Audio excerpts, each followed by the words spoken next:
It is probably the single most important mathematical idea of all. The notion of proof by circle and line or ruler and compass construction means that geometry can be known about in a way that is different from knowing about physical things, and so makes geometry epistemically differentiated. Furthermore, starting from circles and lines alone and constructing a relationship using circles and lines alone makes the conclusions certain in a way that nothing else was at the time. In geometric reasoning, the argument and the conclusions were made supremely clear and evident to the senses.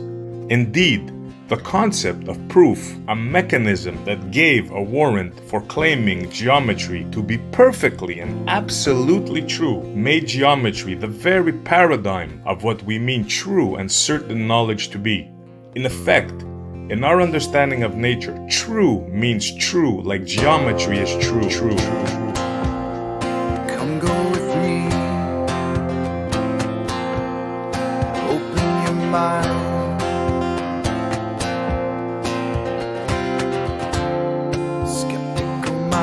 Was all I ever knew. Finding the knowledge of the real world starts with the point of which has no parts. These are the axioms of life. True. And I'll take my chances with the old ways, finding the proofs in geometry. Perfect. And I don't care what all the sophists say. I'll find the proofs We call this in proof. reality. 'Cause they were right. We call this We proof. know that they were right. True. We call this proof. Like geometry is true. Starting with circles and lines alone, constructing the nature of what's known. We call this proof. Conclusions are clear and the evidence seen. This 3D space works perfectly. And I'll take my chances with the old ways, finding the proofs in geometry. And I don't care what all the sophists say. I'll find the proofs in reality. Like geometry is true. Perfect. Absolutely. And all around you is sinking sand. You'll have a place on which to stand. Foundations were already built for you. Absolutely true. Open your mind.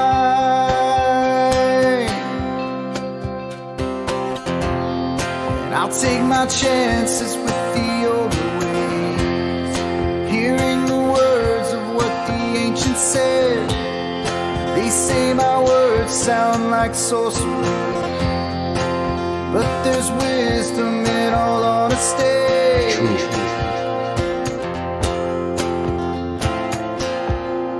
Come go with me.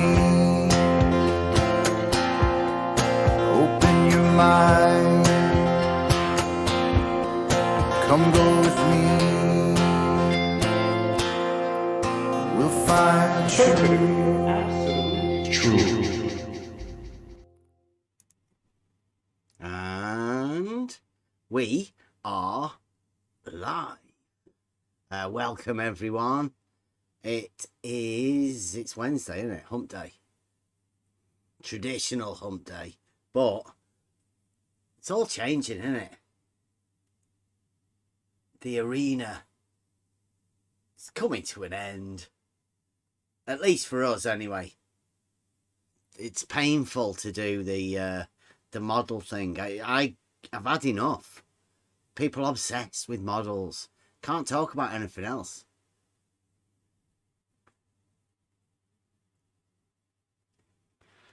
What a Buster song as well. Wisdom. In all honesty, that was one of the original type ones, wasn't it? You remember that? What a song. I forget how good they are. I know. And then you play them again and I go, oh, That's yeah. good. That is very good. So welcome everyone. I don't know. This week has been a bit weird. Like flat Earth math on Friday, then praying leaky on Monday, and then Tuesday was like a debate, but I wouldn't call it a debate. It's just so strange the way this arena is. It's strange.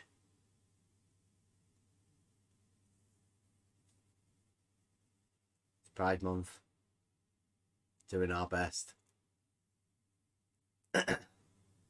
So, we're going to go over a little bit of stuff that Charles, I'm going to say Charles, because what we did was, we've been working hard, right, to shake that fucking ridiculous tag that comes on the bottom of videos, right? I don't like it. We've got rid of it. Apart from the fact when some dude called Charles claims to be a teacher comes round, right, pretends to be a geometry teacher, and then all of a sudden we've got the tag back. So if you've ever wanted to know what flat Earth society's like, it comes in the form of sophist teachers that pretend to do geometry, that go round telling people that, you know, they're just looking for reality, geometry, basic logic. He likes to come round telling people that they've got a problem. They've got a blind spot. I haven't got a blind spot at all. I can see exactly what's going on. And we've been trying to get away from it. So, your ridiculous name, your ridiculous character, and your ridiculous nature of whatever you're doing is going to get exposed. I've had enough. It's crazy. So, we're ditching the tag because obviously it's not real. Obviously not flat. And from what I've noticed, right, we're just talking about basic geometry, the facts of perpendiculars and how to extend them through geometry, and like how you can relate that geometry to reality, which we obviously can because we've already done it. And we're not joking about this. Deadly serious. If anybody wants to know any of the tests that we can do, I mean, we can do it bigger. We can go really big doing these tests. There's no need to, but if anybody else wants to come along and challenge yourself to find things that seem fucking obvious, you want to prove to yourself a straight line. A one that's not vertical, right? A different line. How can you prove that to yourself? Well, there's a group of people at the minute that like to work on definitions. They like to say that you can't define what it is, so therefore you can't say it. Well, these people are calling themselves, I don't know. I think it's the new science. It's Bacon. It's Baconization of all that's good. And if you don't know what that is, I don't know. I might not have even put these ones out yet. You know, Descartes and Kant. You probably want to put at least the Bacon one out, I would think. I think so. I don't know whether I have. It might be out there. But we've done a course. There's 3 videos I know that I haven't put out yet. I've been slacking. I know. I'm sorry. But it seems like when we started to do that, that was the time that I guess it's a shift in the crowd of people that want to listen.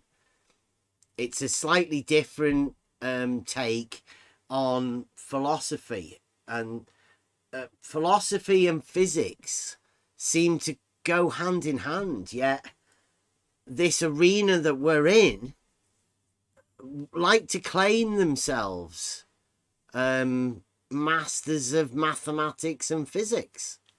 Yet the very essence of physics is a study of science. They're trying to find stuff out. I see at the minute none of that within this arena, and it's sort of depressing, because it comes from being inspired and to wonder about things, and then to try and find a proof of the thing and find yourself. With this arena, you get told by people like Flat Earth Math, fucking dickhead, that you can't prove things, or you just can't use certain words. Well, it's time for that to stop. In order for us to communicate more efficiently, we have to use the correct words. So we're going to be going over that. We seem to lose some viewers. Give a chance for people to come back. It might have been the Pride thing.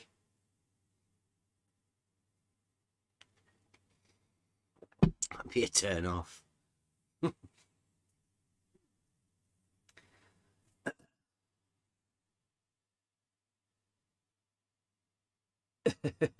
get 5 a week special ones on Discord. So yeah, I'm going to go over something on from Friday with Flat Earth Math, which I don't know why people are, accept people like this. I don't know. It's a really strange arena that I've found, that it seems to be run by people that use these tags, and you can guarantee if you ever hear of anybody with a name like that, like our mate Charles, then you can guarantee that they're part of a society, group of people, and they're going to try and gaslight and obfuscate any point that they can.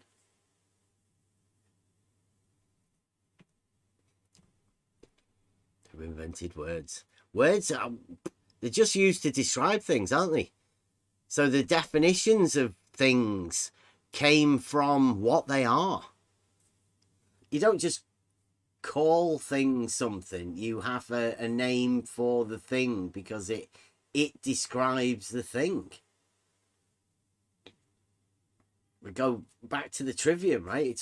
This is all about the correct usage of words. And growing up, I never saw myself as a word guy. English was perhaps my worst subject. I couldn't write, I couldn't imagine stories, couldn't put myself in a book, could never get involved with any of that.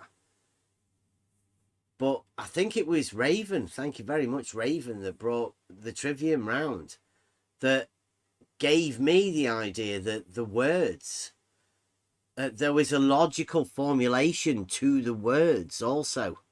So the words then became more part of the logical mathematical formulation, which obviously that's what they are. You have to have an identity of the subject that you're talking about, or whatever you're predicating upon. You have to know that identity of that, but you also have to know all of the identities of the things that you're associating to it in order to define things. And we are going to have to go back over that, Kevin, I think. I think in honour of Raven, it deserves to be done properly. Hopefully, if we could use Raven's early stuff and, put it together more properly, I think, for modern day times. Link it with the lost tools of learning, and absolutely. have a proper day about this Trivium, and the way that we we define the things that we are going to talk about, because you'll hear a lot coming up recently, right? You can't prove things by definition. Well, we don't, and nobody's ever said that we do. What you do have to do is you have to be able to define the thing that you are going to prove. That is a must. So you have to start off with the definition of that which is to be proved. Now, if you can come to terms on that, then you can go on with the proof. But it seems there's a group of people in a certain arena that don't want to acknowledge the starting definition for you to then move on to the proof. Now, while this has been going on in 4 years or whatever, we've actually sorted the actual arguments. We've found through the Trivium and all of that how to refine and define things much better and know the system of how logic works. And thanks to Raven bringing us the Trivium, we now know the rhetoric. I think when Raven came, I said specifically, that's the bit I'm missing. The rhetoric, the ability to be able to communicate these things. And we've honed it. What we have here now is, I call it a perfect system. Everybody in this server, epohe, right? We're all at peace. We all understand where we are and what we're doing. And it doesn't really matter what anybody else attempts to do. You're never going to trigger any of us here, because we know there's a solid group of people here that can talk about whatever freely. We've dropped the model. There is only real talk about reality here. There are obviously a lot of people that want to come in and bring their models with them. Well, hopefully, if you do come to the server, Discord, on the level, you will hopefully try and understand how freeing it is just to drop that model. Just let it go. You could spot them too. I mean, when they come in to the Discord and they are unable to let go of the model, they get angry. Mm-hmm. You can see it, and you can see it happen. Yeah, and I don't want to anger anybody. I don't want that to occur. I think everybody's entitled to have their own globe, right? Everybody does have their own globe. It's all just a mental concept. Now, that can be whatever you want it to be. Nobody's going to take that away from you. Don't feel threatened about it. But we will carry on talking about logical proofs in reality. If that triggers you, well, just step away. Go back into the playground. Go back and start talking with your friends about your fantasies and stuff. What we deal with here is just reality. Don't get upset. Everybody has their own globe. It's just a model in your mind.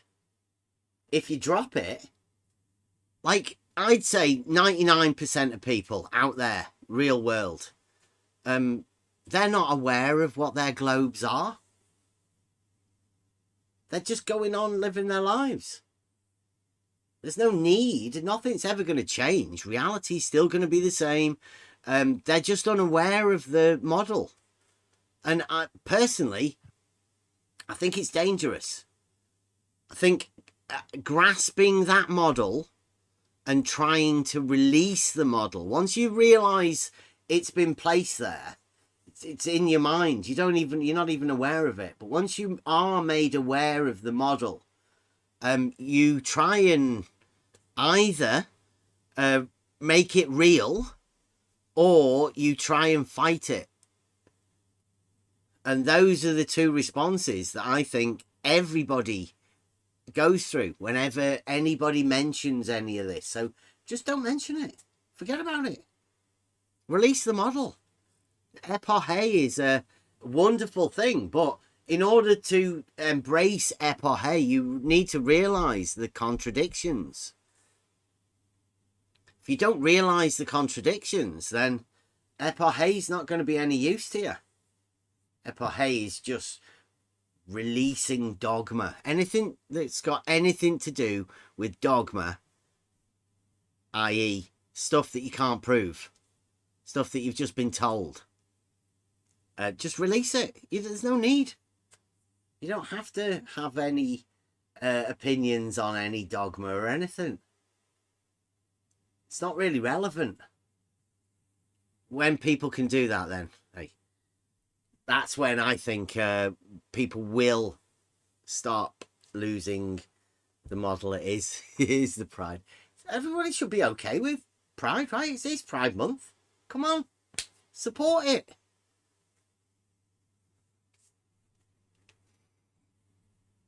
Okay, right. So, anybody all right? Anybody got anything else to go over? Other than the fact that I think this bit that we're going to go over, I think I did get a bit heated the other day on Friday. I'd say deservedly so, because this sort of stuff needs to be cut out of the arena. See, this is what annoys me.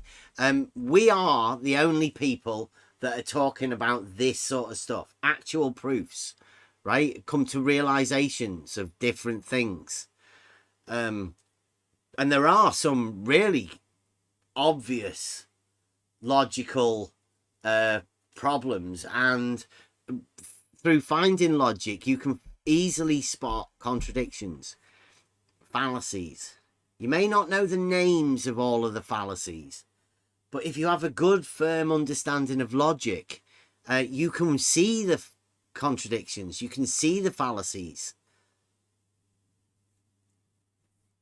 So logic, Trivium, definitely worth studying and looking into. Hopefully, that's what we've been doing, hopefully, is to show people that there's a logical response to certain things. So, let me get this for you guys.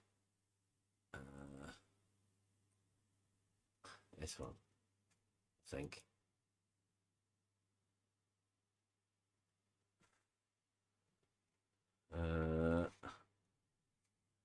You're right with that. I don't need to. You guys don't need to see that. Be big and bold. Everyone in Discord, all right, you got that. Right, so this is Friday, and we haven't had much chance to go over this because it happens live. Most people have chance to, process it and go over it. Well, we don't, because it's like this full on. It's crazy. Happens all day. There's some really strange characters that we get in here. And this is one of them. Claimed to be teacher. I don't know, high school teacher. It sounds unbelievable, right? But this guy claims to be a teacher, and we're having a discussion. I can't even remember what the discussions are about, to be honest. We were trying to do the parallel proposition 29 in Euclid. And this guy claimed to be teacher. He's talking about stuff. So there's the transcript on the side. Or he could have a valve and the valve could be closed. But all I could say is I could take the guy at his word. All right, so maybe he's lying. Would you? You would take the guy at his word, would you? But one of the things I've heard you say, and it was like maybe 6 months ago, the last time you saw it, you said it, is that you saw no utility in sighting along a water level. And I would love to know why. Did he find a hump in the middle? Well, the column in the middle, the water level was higher than the sight line between the two ends. Okay. So you assume Whether you want to call that a hump or not, I'm just saying the water level it's higher, was higher than the sight of the line of sight, like an but elevation not higher change. in elevation. It's not Zero higher in elevation. change. Zero, Okay. all three were the same elevation. But there was sight one line. higher than the other. No, just be careful with the word high. See, now, here we go.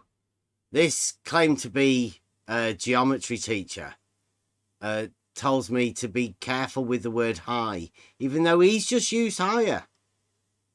Right? He's literally just used the word. I'm clarifying. And now he's telling me to be careful with it. This is the words that we're using to clarify what it is we're talking about. And he's telling me to don't use higher. Don't use the word high can mean elevation change. Okay. So Right, just so what take would out the you word say high. then? Just take out the word high. Go on then. Go on. You explain.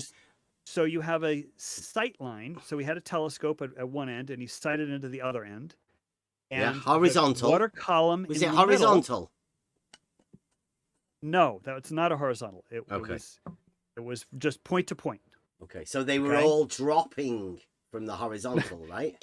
Or they were all below the horizontal. Forget the word drop. Forget the word below. Those What do you all. See? So now we've got to forget the word below too. There's no... And drop. Yeah, there's no way to three position words. something in relative space. You can't make it relative to something using higher or below. So it's taking them off the table. I mean, Or lower. Yeah. So 3 words so far. Taboo. yeah. How are we meant to communicate effectively if you've got somebody who's claiming to be a teacher taking away words that you can use? I really hope he doesn't do this in his schools. Oh, I guarantee if he's a teacher, he probably does. Do you reckon? Yeah, because that's what teachers do in the system, right? You just don't use those words. You can't use those. Don't use Tell your those. students not to use certain words when defining Absolutely. whether something's above or below something. I don't know about that isn't it? specifically. Yeah, about that specifically. Well, since don't use that word, I don't know if you would say, when you put your, put something up on the wall in the classroom, put it above or below. Maybe that's okay, but certainly not But when not you're talking out about in a the water level. distance, right? No. If you're looking out in the distance, then you can't use above or below. Right. Or drop. Right? I mean, that's ridiculous. But this is the arena we're in, where people can just come into a Discord server, assume that he's coming in to teach us something, and remove words from usage. I think this is ridiculous. But what are you going to use then? Well, because You can't those just tell words people are to stop loaded. using words No, like I'm just saying above those and words- below. No. Do you realise how fucking ridiculous you're sounding right now? Bev. Again, this is my original point when I first got Go on on this then. call. You is that explain then. People, Go on. Try your best. talk past each other. Go on then. One person says drop, and they mean dropping your keys on the ground, which is an elevation change of those keys. Another person says drop, and they mean 0 elevation change whatsoever. What? How do you have a drop with 0 elevation change? Yeah, what's he talking about? A new definition, since we were speaking about definitions with Ram yesterday, you didn't like it. Yeah. Is that a new definition? So a certain group of people could come up with their own definitions and add words to definitions, but you get called out for apparently doing that? I mean, this is phenomenal. Well, he's saying certain people had used drop with no elevation change. Who are these people? For what use would you ever need to say drop and no elevation change? Because it's impossible. Within physics, it's impossible. Absolutely. So I don't know what this claimed to be mathematics teacher I don't know where he goes to school. I don't know if they're aware that he moonlights as a flat earth mathematician. Because I would imagine it'd be a little bit embarrassing for a school to go, do you realise what such and such does? Do you think these school children are aware of his masquerading as a flat earth mathematician? Telling people that some people have drop without an elevation change. I'm going to go over that again so you can hear it again. Let's see whether he actually comes up with for what reason these people are doing this. They mean dropping your keys on the ground, which is an elevation change of those keys. Another person says drop, and they mean 0 elevation change whatsoever.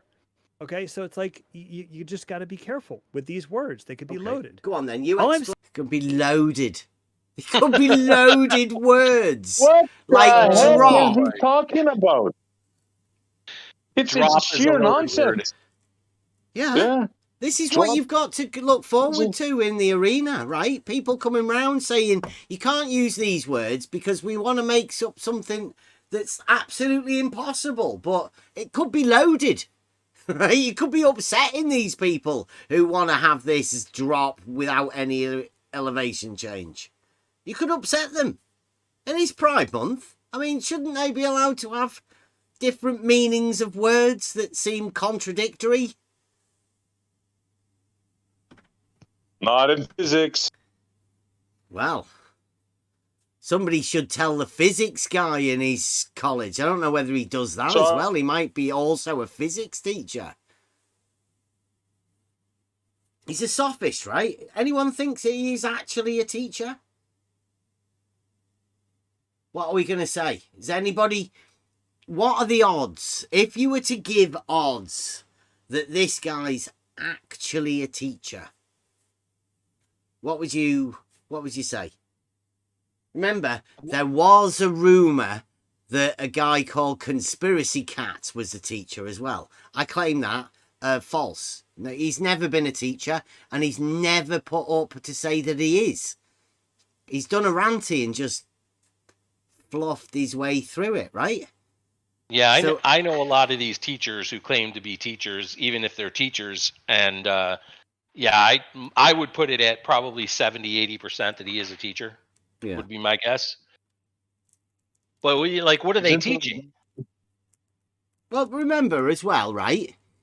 I don't know what the qualifications are, but I have done a year of teacher training where I actually went into a high school and taught within the high school, within the teacher training thing. So I could say I am, but I'm not a teacher. I'm not a professional teacher. So what's the odds that Charles is an actual professional teacher and he's risking being found on the internet as Charles Flat Earth Math masquerading as some sort of flat earther mathematician? Well, now that you mention that, it would be interesting. It's an interesting conundrum, right? Because if you're actually a teacher and someone finds out that you have the tag flat earth anything, good luck being a teacher anymore, even if you're doing it to take the piss.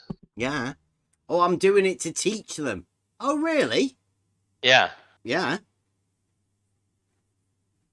I doubt it very much, right? I really do. I said the same about Conspiracy Cats, right? You've never heard of anyone saying, oh, Conspiracy Cats was my teacher when I was at such and such a school. They've never come out. They don't exist. They definitely would be, right? Within this arena, how long do you think it'd take for you to find that somebody says, hey, Charles, that's my teacher. Well done, Charles. Can you remember teaching me such and such? You'd have heard about it, wouldn't you? I've never heard of any of that sort of stuff, so I doubt it. And most of the people that I know about within this arena, like the guy who may or may not live in Maine, they're just liars. I give Jesse Kozlowski the benefit of the doubt that he could have possibly been a surveyor, but he had to leave because he said some stupid shit that probably would risk his license if it became out that he was still in here doing that. So, yeah, I can believe that Jesse Kozlowski may have a license that was being threatened by the stupid shit he was saying. That's why Jesse Kozlowski's done a Jesse Kozlowski. But everyone else, no. Nah. I don't know anyone that really. Professor Phil, what do you reckon? He probably could be a teacher. He's not really a professor, though. Yep. Professor Dave, well, he had to lose the Professor Dave when he actually did a debate with a real professor.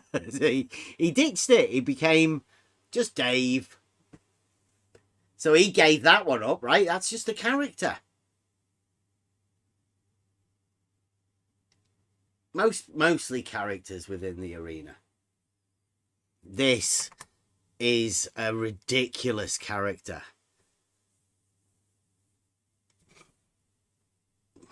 Saying is, explain take that the thing, line of please, sight. then.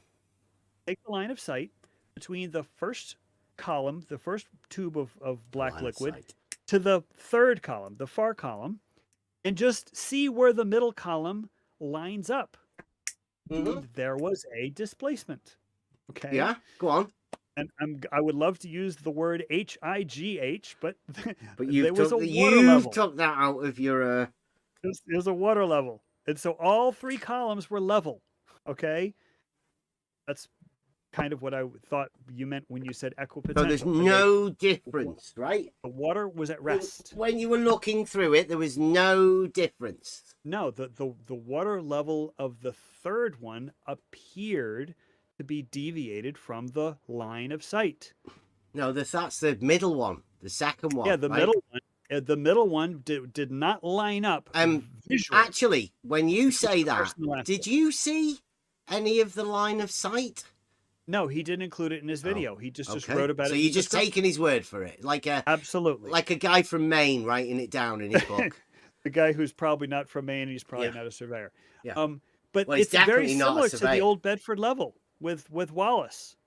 Yeah. The old Bedford level where It said where instead higher. of- They did say higher, well, didn't they? instead it's just a loaded word. Is that You know, wrong? You It's could too use the word loaded high. saying higher. You could use the word high as long as you understand the word high does not mean increase in elevation. It's not just me that has to understand it. It's everybody else that you're talking to, right? Well, Right. So let's say if somebody says they're 4 foot high, is that an elevation? It is. It is, definitely. It has to be, right? There's no other usage of the word that couldn't involve an elevation change. I don't know what he's doing. This sounds to me like a model affliction gone absolutely crazy. Why would a guy want to release the word higher and because he doesn't want it to have an elevation change? He doesn't want drop to have an elevation change. What's he doing? There's no difference between high and drop to this man. He can't. He's just got rid of both of them. He's got a problem. Model hasn't he? affliction. He's got a fucking big problem. Yep. Massive problem. And remember, And he's elevation a teacher. change. He's Yeah, Yeah. go on. Sorry. a mathematician. No, we're just going to say this man teaches children. He's a mathematician. And he eliminated 3 words. Height is one of them. These are basic words we use every day. I'm going under the bridge. I'm going over the bridge. I mean, it's insanity. I'm lower. I'm higher. Well, don't forget, right? As you know, because you had a word with Blue Marble Science, the guy, the YouTuber, and he has these models of LIGO, doesn't he?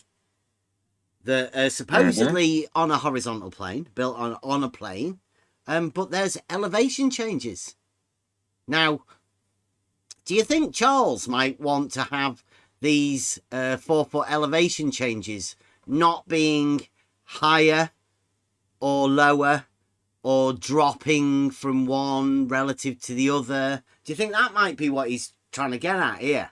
That these elevation changes aren't elevation changes, as in the strict sense of higher and lower, positional from each other, as everybody would understand. But if so, he cannot prove anything with that. He's lost all sense of direction, right? Yeah, completely. So no proof, because everything is meaningless. Well, he could he be meaning that he wants everything to be 2D? You know, No, in his mind. He wants everything to be level and horizontal the way we see it, but he wants us to go in this fantasy la la land brain of his, thinking that you can. There's no elevation change. There's no higher or lower. Is like 2D. There's no. He wants everything It's not to reality, be yeah. flat. Flat, but also having curve. Dialetheism. Yeah.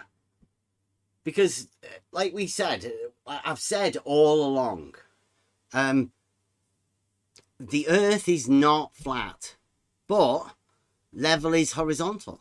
And I know, personally, because I've done it in college, I know how to measure elevation changes. If anybody wants to know the secret, not much of a secret, but just check out book 11, Euclidean Geometry, and then ask a surveyor how to measure an elevation change. It's not hard. It's very, very simple. Dead easy. Anybody can do this. There are proofs in reality that you can literally prove Charles. I don't know what he's doing. It's one of the strangest gaslighting attempts I've ever heard of. And I've seen quite a few, right? I've been in this arena for 4 years. Listened to some of the craziest shit anybody's ever listened to. They have to. They have to tap dance. They have to do the Texas two-step on that. They have to say both things. And you can make them say them every time. Mm-hmm. This is the beauty of it. It's so ridiculous, their model, that they have to defend it in a certain way, which is, wow. But the more they say it, the more they teach it. They paralogize it for all of the rest of everybody else. Because I think people have lost sense of logic, and they have taken on consensus as science. The more people that say it, it doesn't matter whether it's right or wrong. You just go along with it. I would have to hope that the sensibility of even the educated people know what a plane is. People know what elevation is, right? And you can't have drop or a hump without elevation change. That is physically impossible. I mean, anybody that's been in high school knows this, right? Mm-hmm. Anybody. Yeah, you've got a guy that's supposedly a high school teacher telling people you have to deny physics. That there being a higher, lower, above, below, underneath, on top. All of these things. Yeah. They're describing words that you use in reality to describe positions of things. Yeah, but bro, he gave you a parameter of how to use height. He said, well, you can use this word assuming you didn't think that it meant elevation change. Mm-hmm. Yeah, so let's omit this crucial meaning, let's say. Mm-hmm. Yeah. Yeah, Blue's in the chat saying they're going to clear it up on Friday, and we're going to hate it. I'm all right, My Blue. God, Blue. Do your best. Debunk away. All we're doing here is talking about how to talk clearly so we can understand each other. Now, if you and the Blue Marble scientists can't do that and you want to restrict people using words, well, how much communication can you have? I'd say none, especially if the person that you're talking to is going to keep contradicting themselves. I'd say there's no communication possible, Blue. I'd say the communications have been shut down by the people that are doing that. So try your best, Blue. I'm not really fussed. Try and justify it with your flat earth buddies. Sorry, Essie, carry on. Talking about how there's they have really to do nothing this. to say here. Yeah, Blue, we know you're in a corner. You have to say this. But, I don't know what you're going against. You're taking words off people you can't use. You've got elevation changes of a horizontal plane. That's ridiculous. Horizontals don't slope. Everyone knows that, Blue. It's one of the characteristics of horizontal. This is such a simple argument, Blue, that we can start it off by saying, I bet you I can make you double speak within the next minute. And I can do it every time using this. You have to say these things. You know you have to say these things for your model. Dogmatic proof. I mean, come on, Blue. Yeah. Yeah, well, that's the point. We know how to find all of the proofs of the dogmatic model. I think more than you. We also know how to prove things in reality. There's a massive contradiction. There's no contradictions in reality. They don't exist. That's how we prove the dogmatic globe. Through contradictions, through logic. Proof by contradiction. Dogmatic. Yeah, higher proof. can mean level.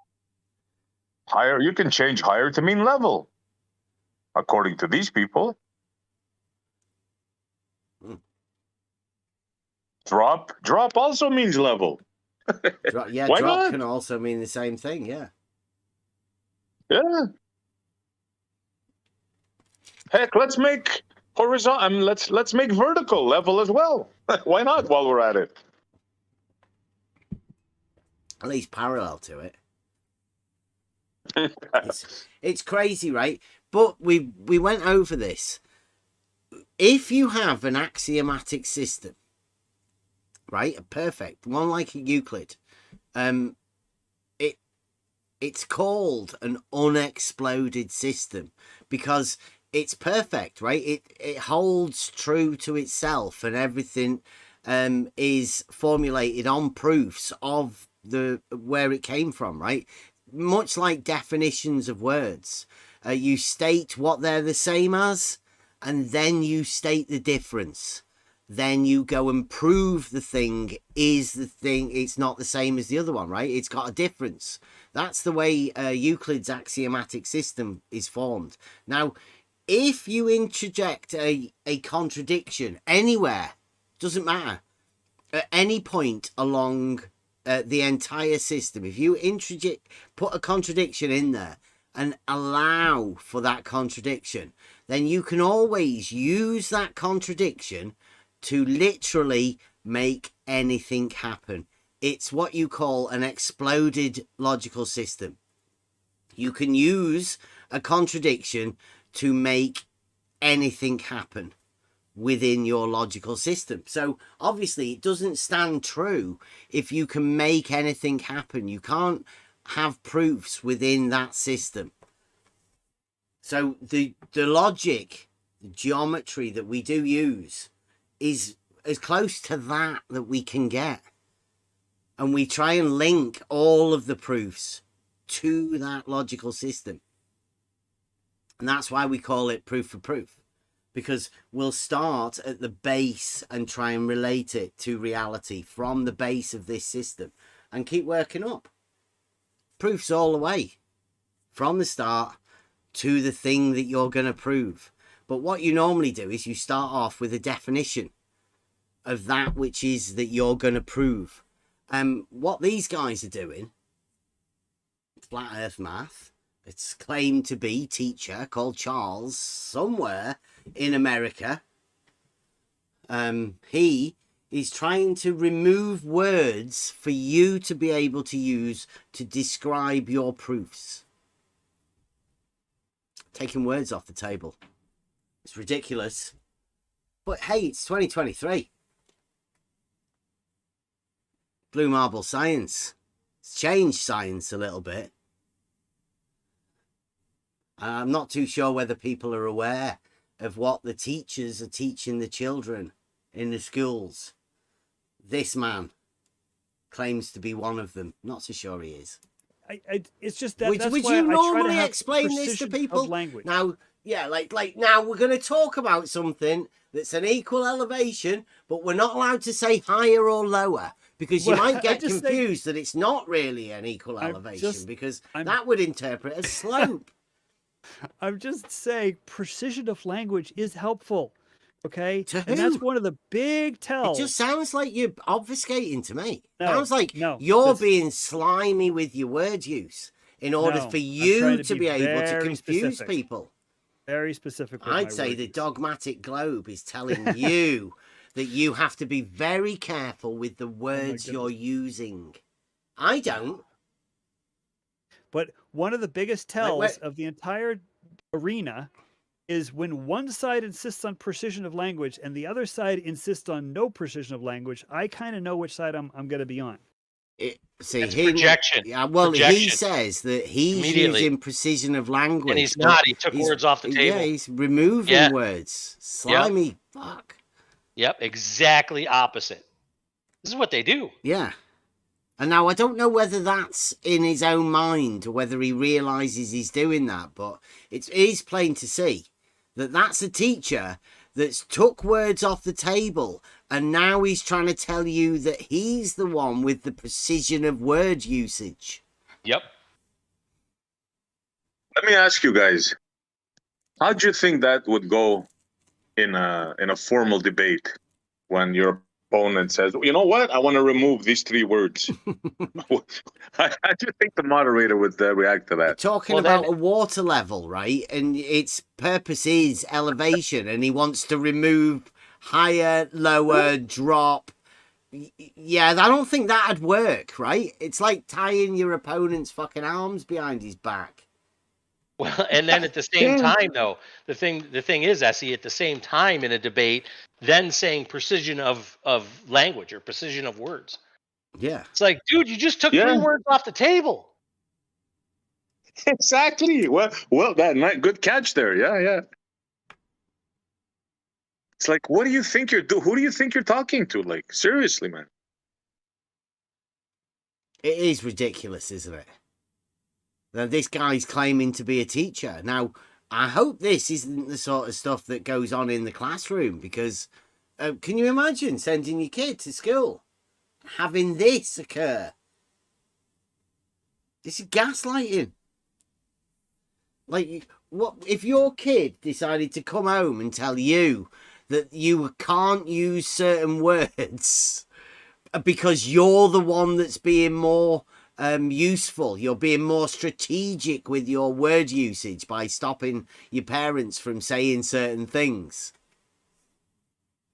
How well would that go down? Perhaps that is going on in schools nowadays. I don't know. I hope not. But if teachers are teaching people to take words out of the usage, I don't know. Stop using words. When you're talking about elevation, don't use higher, lower. Fucking ridiculous. It's Yeah. like, So let's discuss the beach, but we can't use sand or water. Yeah.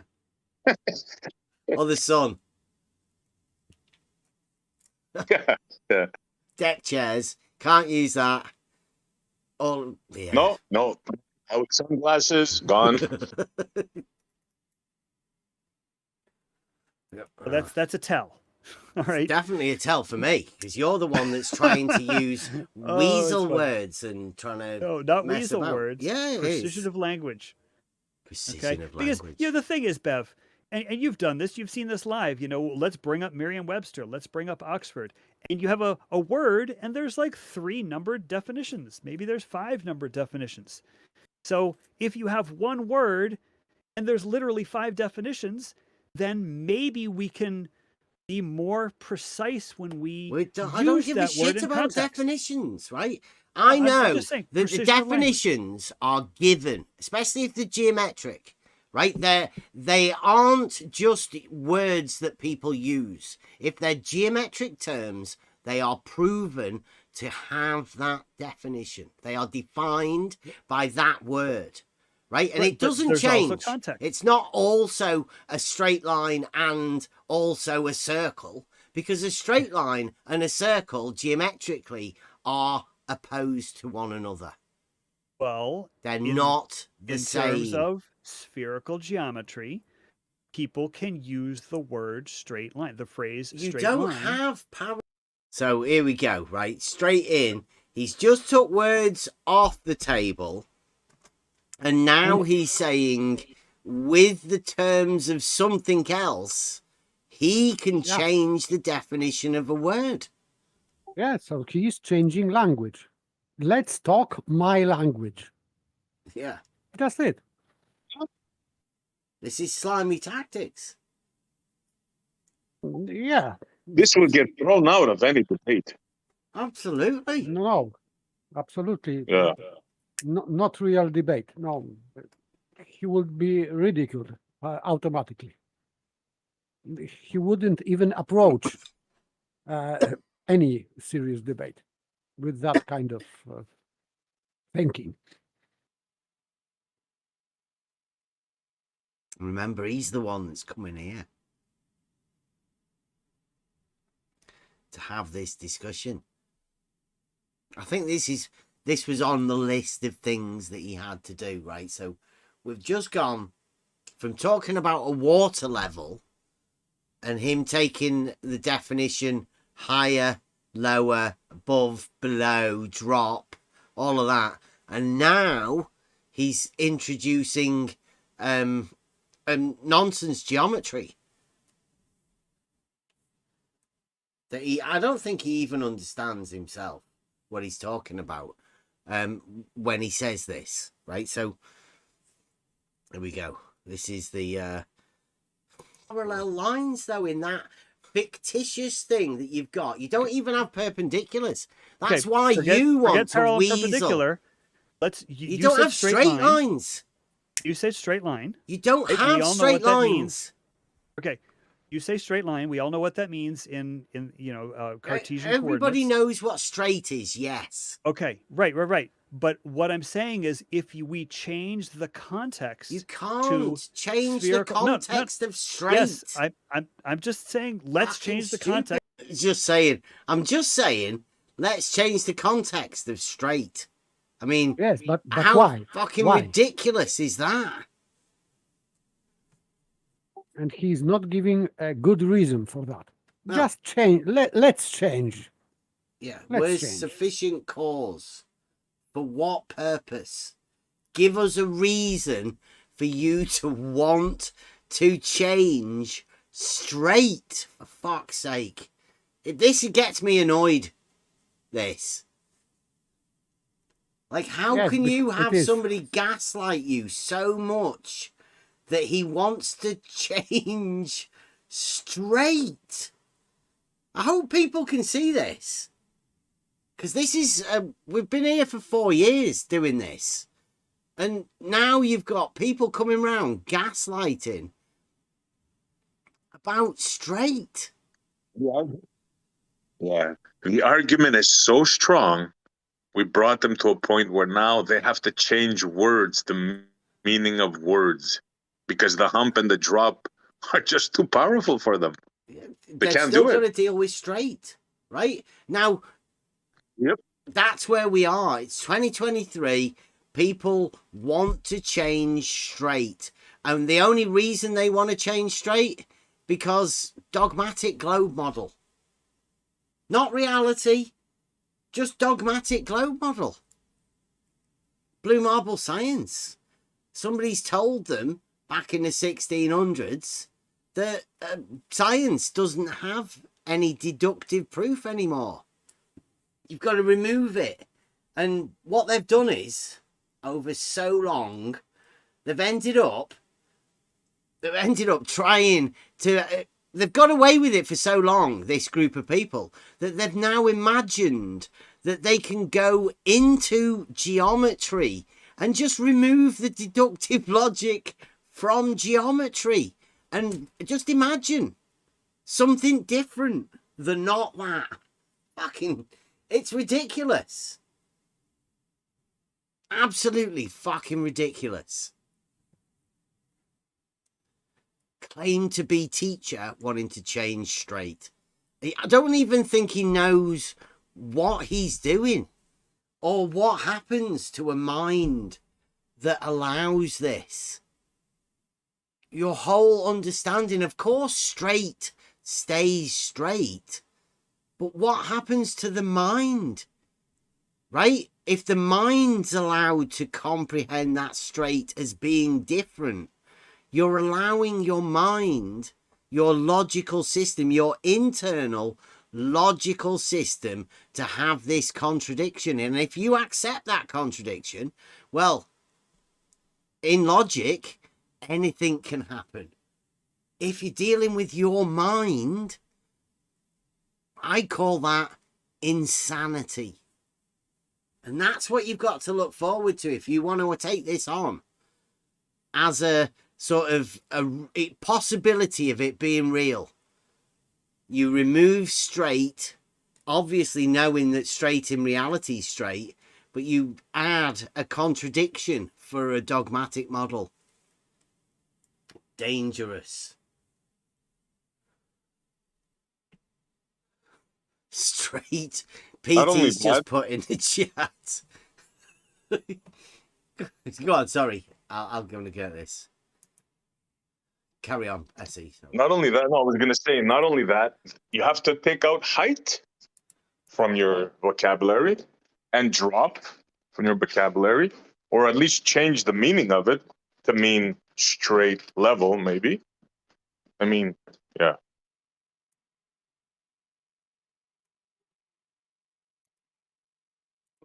There we go, PT. Thank you very much, PT. Have you done your video yet, PT? I don't know. I think PT was doing something about this video. I think it was. PT's the guy that's clipped a bit of this video to put out. And PT says, straight resides in more than one domain. What does that mean? It means, really, he wants straight to be something other than straight. Doesn't it? Clever.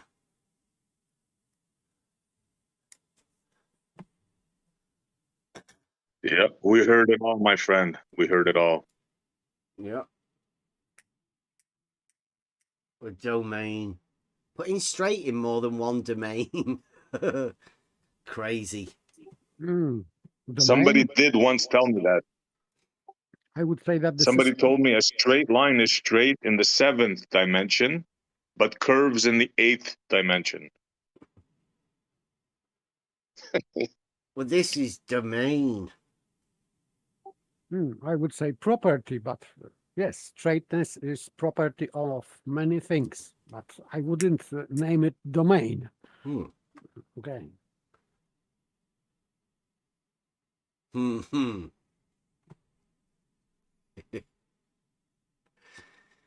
Be big and bold. I mean, that's a bold statement, right? Isn't it? To try and get somebody else, can you imagine going to somebody to try and convince them that straight might possibly be something other than straight somehow, but still be straight? It's like trying to tell people that they don't actually know what straight is.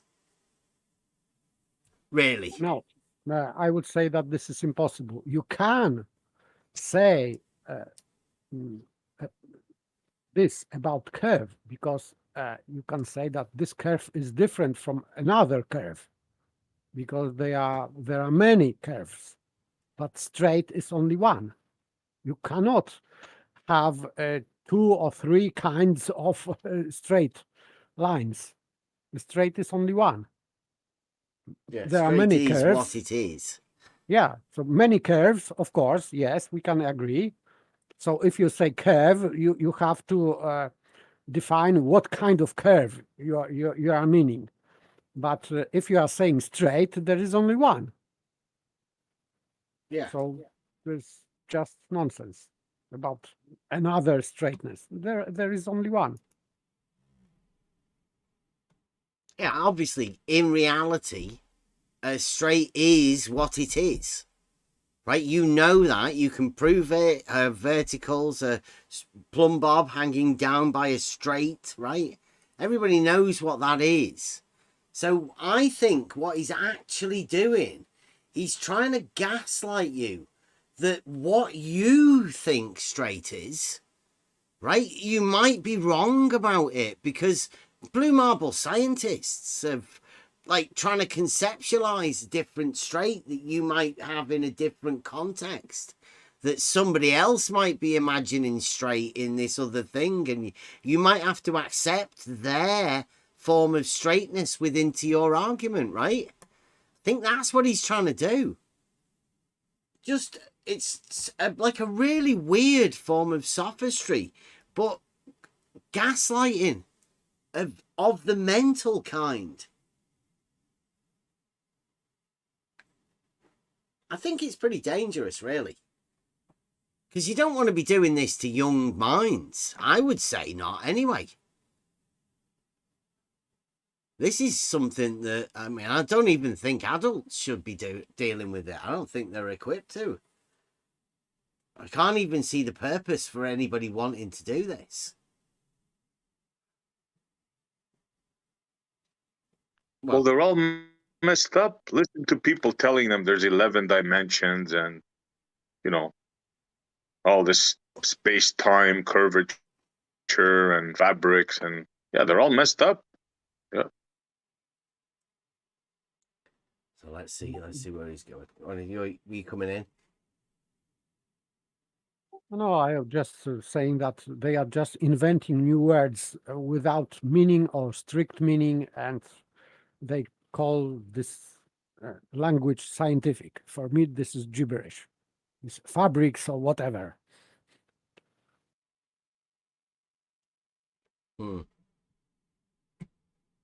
Next to spherical geometry.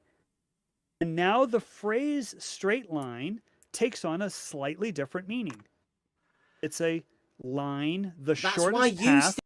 see, when I hear this, right, I hear like a video, right? So listen to it again. It's fucking annoying, I know. I'm sorry about that, people, but just listen to what he says. Geometry.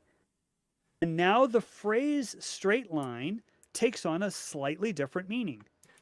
The phrase straight line takes on a slightly different meaning. Like what?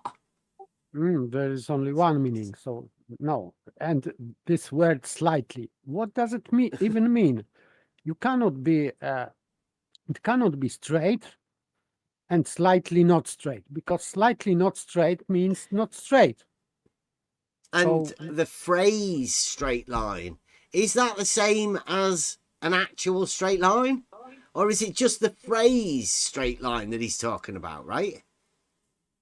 he said that this is slightly different meaning. Yeah, of the phrase straight line, not the actual straight line. Yes, phrase. Yes, so name has different meaning, which is idiotic. Yeah. Because the straight line isn't going to change, is it? I mean, you'd be ridiculous to think that the straight line would actually change. If a straight line in his mind would be slightly not straight, it would he should name it slightly curved line. Why not name it slightly curved line? That would be okay for me. Yeah. Or like a really big ball. Yeah.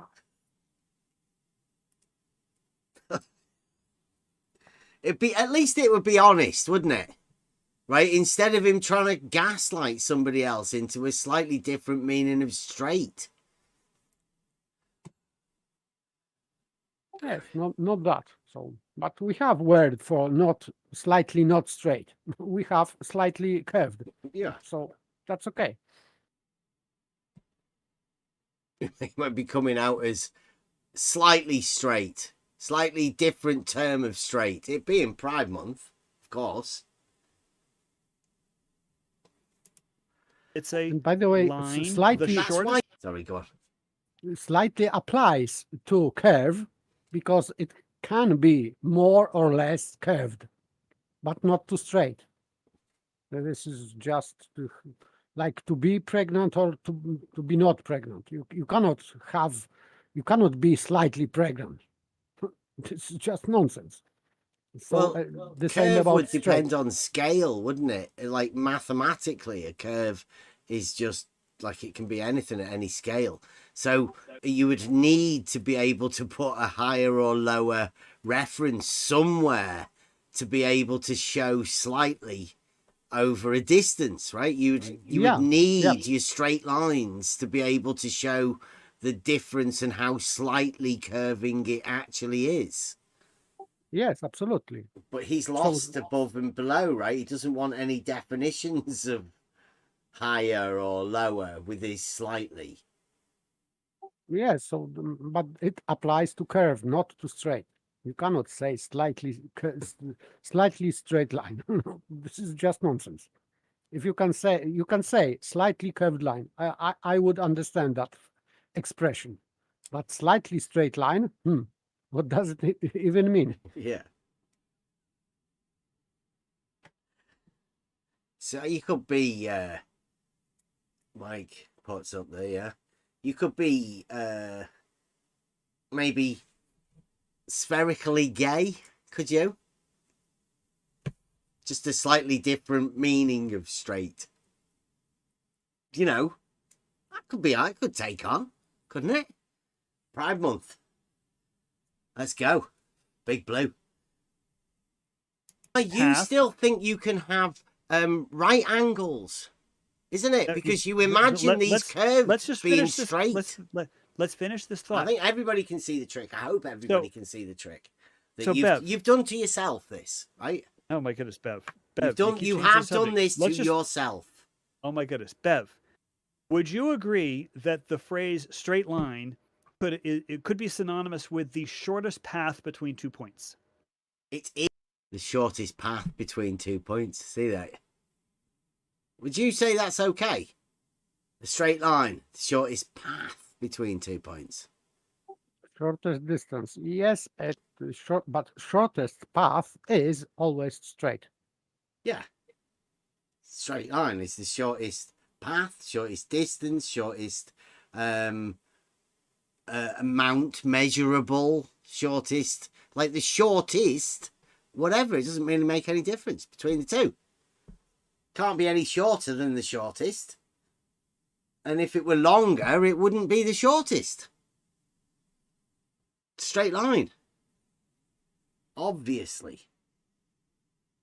Is the shortest path between 2 points. Yeah. That's what a straight line is. Now, let's take a beach ball and put an ant crawling on its surface.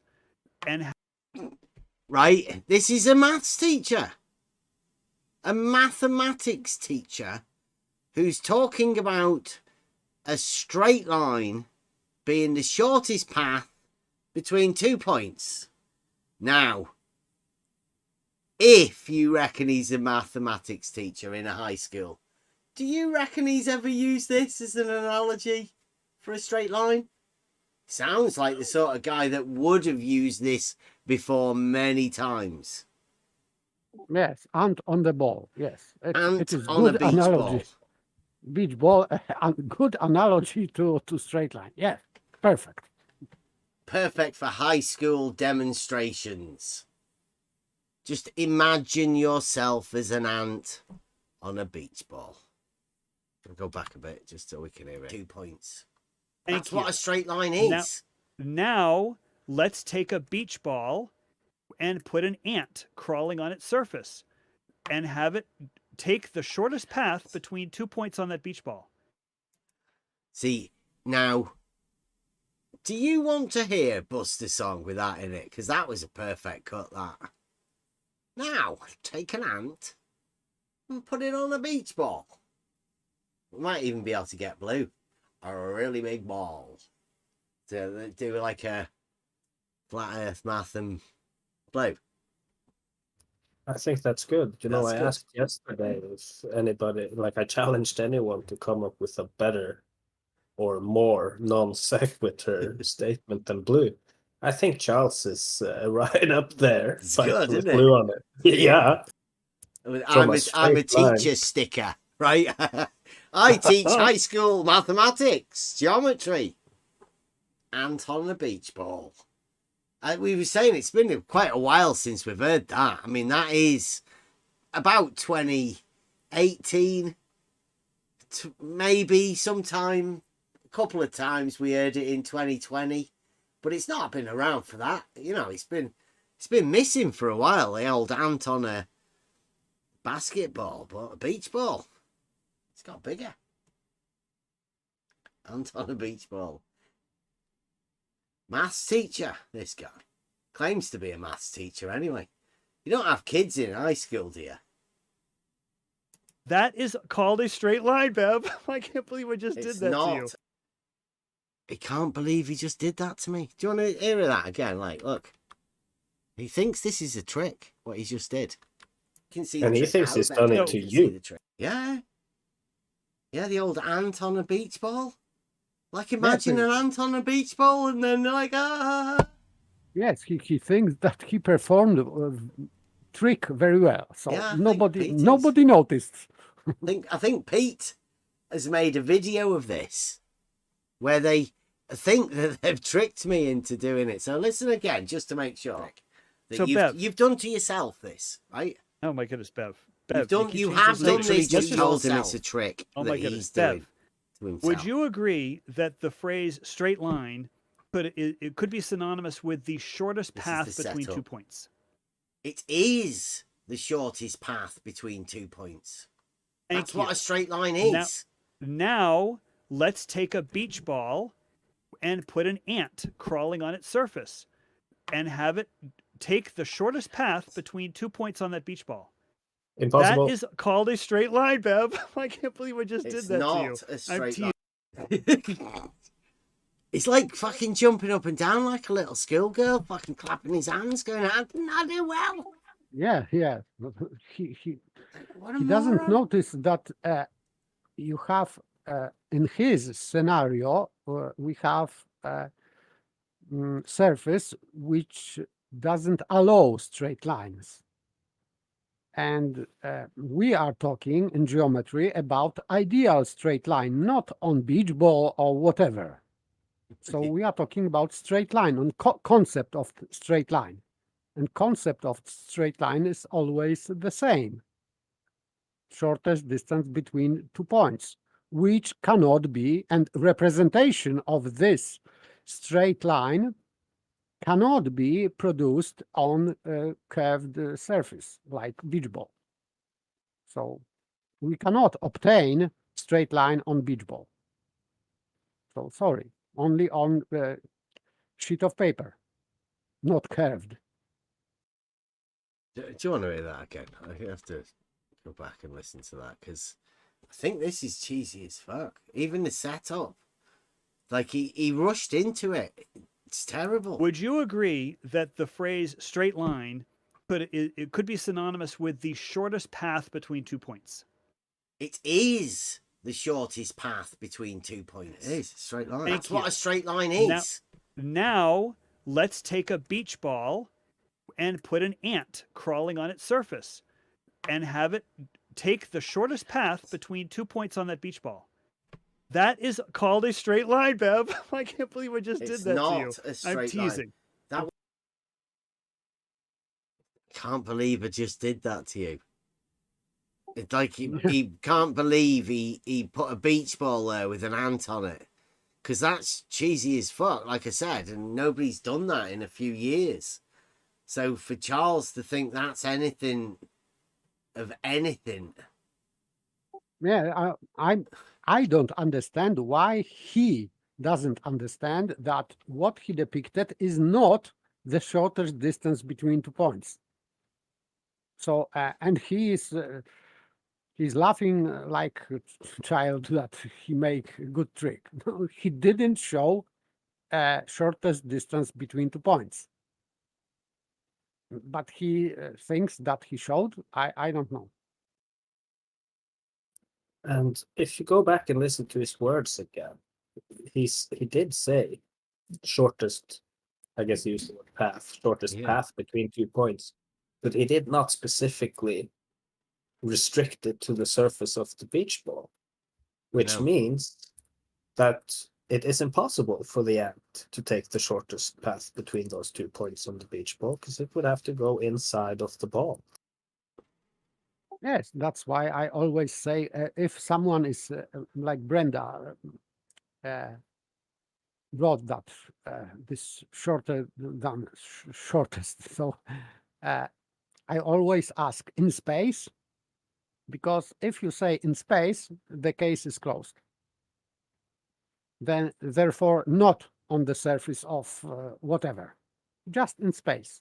So shortest distance in the space. I would somehow argue that that's implied by the three-dimensional beach ball, but like intrinsically inherent in the geometry used. It is 3D to begin with, so I think that's. I mean, yes, you can of course specifically say it to clarify, but to me that's implied. I think everybody knows what straight is, and to allow the concept of something different into anybody's mind it's detrimental. It can't help. No, in no way could it ever help anyone. I'd say insanity is going to be pretty much following, because it's a fundamental break in the logical structure. To imagine straight as being something different than straight. Yeah, then for example, plume bob does not require any surface because it is in the air. So you can have without any surface, straight line, plume bob. You don't need to refer to any surface. No. Let's see how he takes it, because remember, he's on a high now. That wasn't a trick. That isn't a straight line. But Bev, that was very easy. That ant is going to travel the shortest path between 2 points, which is called a straight line on a spherical geometry. Ants are not geometric. But the shortest path is a very good description of what is going on. A straight line. Everybody knows a path is not geometric. Simple. But still, it doesn't make his point when he's saying path, because he said shortest possible on the ball. But it doesn't mean that this is absolutely shortest in space. But if we are talking about straight line, we are talking about the straight line in space. It doesn't require any surface. Yeah, so I think a path isn't geometric, but it's not like a path that you make out with put like some crack paving on, perhaps, maybe a bit of French, bit of stone polishing. Like, it's not that sort of a path. We're talking geometry, and the shortest is a straight line, like we said at the beginning.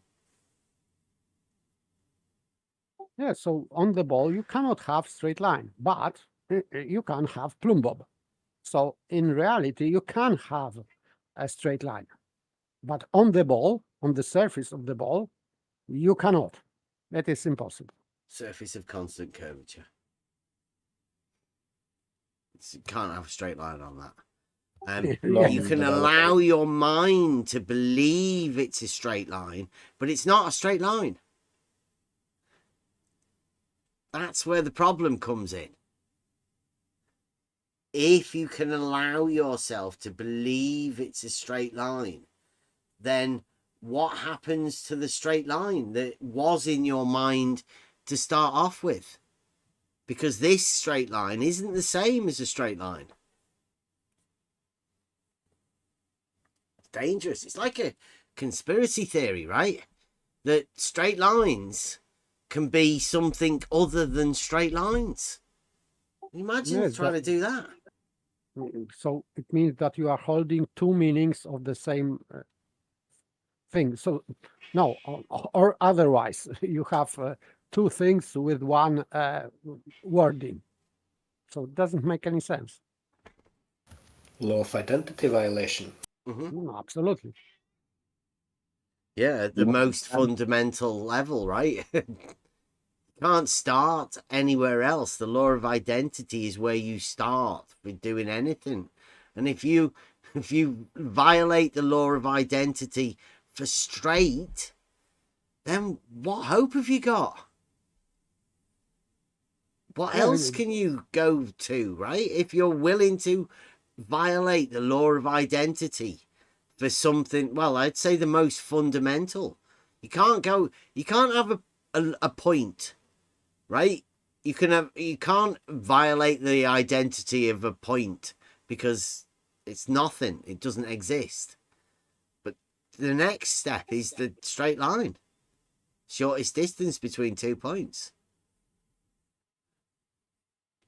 I am not sure about point because globbers now they are rotating this point and make it vertical or horizontal. So I am not sure about point.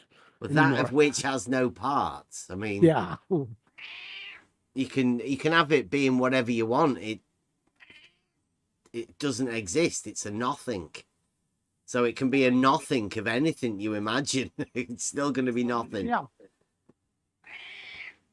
But you can't they've violate the designated things to it shortest distance between 2 points. Because if you do, you might end up with a broken mind and be able to believe that there's a shorter distance than the shortest distance.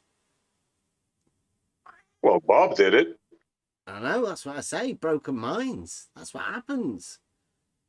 You literally break your mind to give yourself the ability to think that there's a shorter distance than a straight line. Maybe then, because you've allowed yourself to have a straight line on a surface, well, then you can have a shorter distance than a straight line, can't you? Dogmatic model gets you into trouble, like seriously into trouble, I'd say. But you don't want to be thinking about it, really. That's the best thing. Don't, especially if you've got a model and you really like it. Just forget about it. Or you come over and see us on the level Discord. We'll show you epoche. Seriously, it stops any worries of all of this. You know what straight is. You don't need to take on any dogma. Somebody telling you some ridiculous shit that straight could be something else. Not giving you any proof of what they mean or anything. Just handing you a beach ball and an ant as an analogy for something that you can see obviously isn't true. I mean, ants on beach balls don't prove that straight isn't straight. It's something other than straight. It's fucking ridiculous. A sheet of What paper. a straight line is. Yes, on a sheet of paper in sorry. a plane. Fuck off, man. Was that you, that paper? Yes, Yeah, I interjected to that then. Oh, in the thing, did you? Yeah, yeah. Yeah. Okay. Right. Euclidean plane. Sorry. Go Absolutely. on, Charles, paper. sorry, this is absolute Ridiculous, isn't saying. it? Okay. But anyway, Because I appreciate sorry. you're being a good sport, Bev, and I really appreciate this conversation. So, and I didn't mean to trick you, but that was kind of funny. Okay, but Charles, there is a problem. This Yes, is paper. absolute statement. Shorter distance. It is Shortest not about the path. sphere or path. Shortest path. So in space, shortest in space. No, path. Path. Yes, path. Spherical path, geometry. So path paper. is in Spherical space. geometry talks about just a Right. So this is where he's doing it now. You can see what he's doing. He's very adamant on the word path. That's his keyword, right? He's defined the path, and that's how he allows himself to think. Where you're talking about space, I'm talking about a straight line, the shortest distance, the shortest whatever. He's specifically sticking to path because he imagines the path is something he builds on the surface of a sphere. Yeah, because he needs surface. So that's why he is changing distance into path.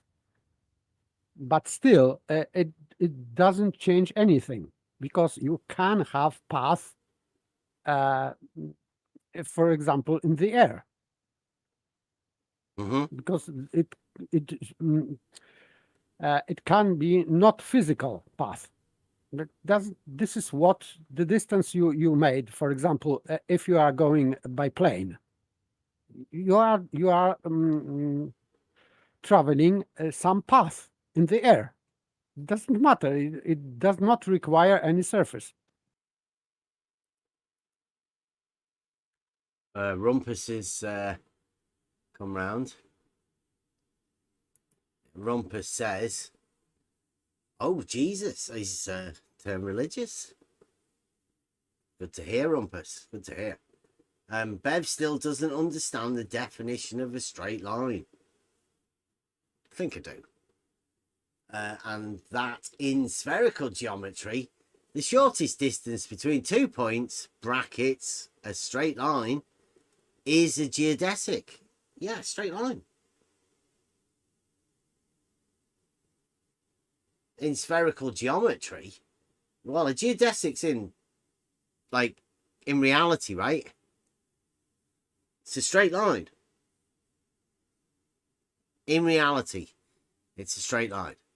I don't know what it is in spherical geometry. I've never looked at spherical geometry, but a straight line in reality is a straight line, and they do call them geodesic. It's a straight line. Surveyors use them. Straight lines, the traditional straight lines, Rumpus, yes. In reality, straight lines are exactly what people think they are, Rumpus. A straight line.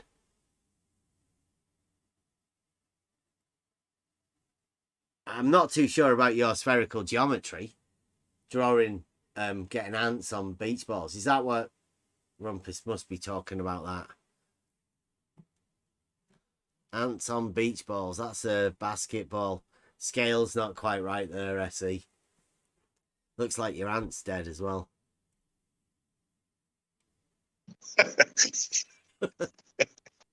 Good afternoon. Good afternoon, Rob. Surface. I just wanted to let you all know that I'm a Ferrari mechanic now. Oh, nice. Registered? Are you No, I don't need no registration. But I just put I put an F1 exhaust on a Ferrari. It sounds like a race car now, like one of them Indy cars. Nice. I'll get a video later. Nice. Super cool. I get to work on some cool stuff. Anyways, sorry to sidetrack. I'll just be listening. Okay. Yeah, it is, Rumpus. It's a straight line. You just said it's a straight line. It's a straight line. Straight lines, in reality, everyone, they're straight, aren't they? Everybody knows what a straight line is, in reality. Are we all right with that? Yes, lying evenly between extremities. Yeah. Okay. yeah. And would you be okay with calling that a geodesic? Like Whatever. straight lines. Strange name, but Yeah. okay, if it means the same, so Rumpus wants to call okay. it. But look, Rumpus now wants to do a Charles. Geodesic is not a straight line in 3D. In 3D? Says Rumpus. Well, it's shortest distance between 2 points. Anywhere, it doesn't really matter. That's a straight line.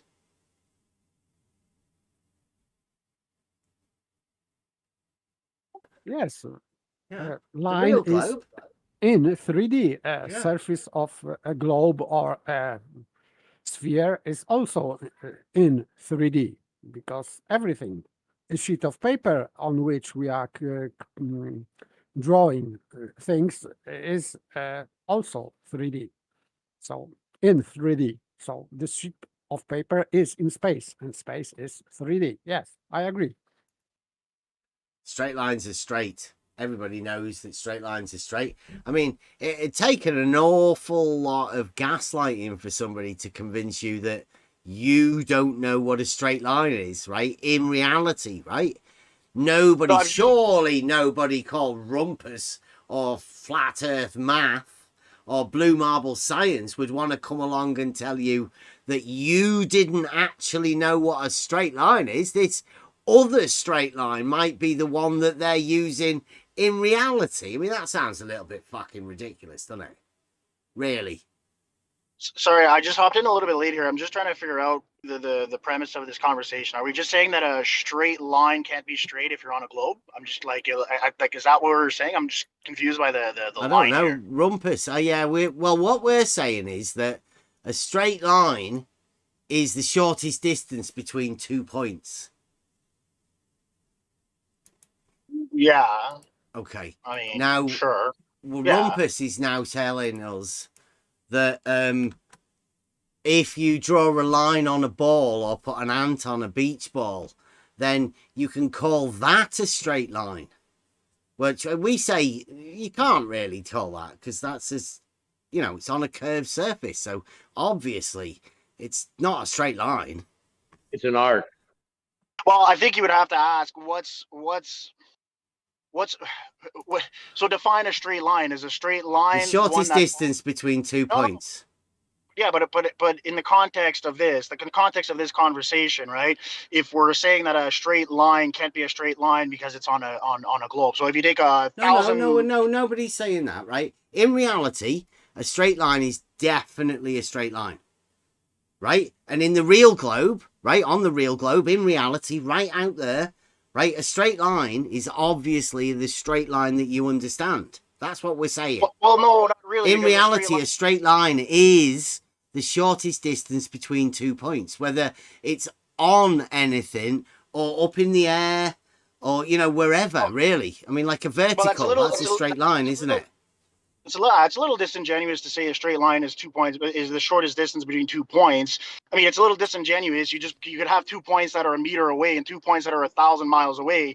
It's the shortest distance doesn't really have anything to do with it. Really, at the end of the day, It does, it's because going to be a straight. if you were to go any longer, it would be a curved line, right? You wouldn't be going the shortest distance.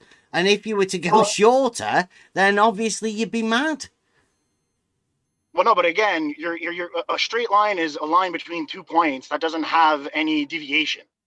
Yes. It's not the shortest way. It's just 2 points, and you have a line that goes between the 2 points. How could you go any shorter? The shortest distance is really nothing to do with it. You could have You'd have to burrow through the ball. No, we're not talking about a ball. We're just talking about the shortest distance between 2 points. You have 2 points in space, A and B, point A, point B, and the shortest distance between them will be the straight line. Well, yeah, of course. That's what we're saying. Yes, that's all our point. I agree. Good. Right, so what if somebody tried to tell you to put an ant on a beach ball? Right? Do you think that would disprove a straight line being the shortest distance between 2 points? I think the point of the ant on the beach ball is to try and bring up scale. And if you're taking scale, then let's say the human size compared to the planet, when you're looking ahead of you due to our scale, it seems like it's straight. Sure, and that's the whole point of the ant. You take something and you No scale it. matter the But it's still not You can a make scale, straight it should line, be anything right? straight, measurable. right? You No, can make anything look. You can make no anything. matter the scale, it should be measurable. Well, it still would be the shortest distance is still a straight line. Okay, so let's put it this. A straight line can be curved. Well, if that's what you're trying to do, if you're trying to argue against that, a straight line could be. Sorry, say that. That's You broke up ridiculous. there. So That's put it, ridiculous. Sorry, Rob, he No. broke up. I couldn't hear what he said. So what I'm trying to say is if you're the point in your statement, right, is Sorry, that what was it you said about straight lines? you can have a straight line on a curved surface. Yes, you can. No, Absolutely, you you can. cannot have. No. Yeah, absolutely. So hypothetically speaking, if you're talking, let's talk. I don't know where you guys are from. Name me a city that you guys are from. But we're just talking about straight lines. What city's got to do with it? Well, because you're taking 2 points, right? A straight line is the shortest distance between 2 points. Yeah, everybody knows that. Right. So what you have to take into consideration when you're looking at 2 points, what I'm trying to say was that. Are you saying the actual distance between those 2 points is what's going to change the straight line? Yeah, but if the line itself conforms to its environment. Have you heard of a mile? If I ever heard of a mile, yes. Yeah. Okay, well, that's a distance. Or a kilometer, yeah. Right, so absolutely. that's the shortest distance between 2 points, right? Measured as a mile.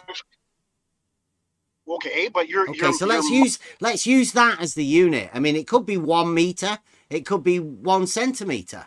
It's a straight line we're dealing with, right? The unit doesn't really have a value because it's a straight line, isn't it? Okay, so well, not necessarily. So put your straight line at 10 feet above 10 feet above the ground.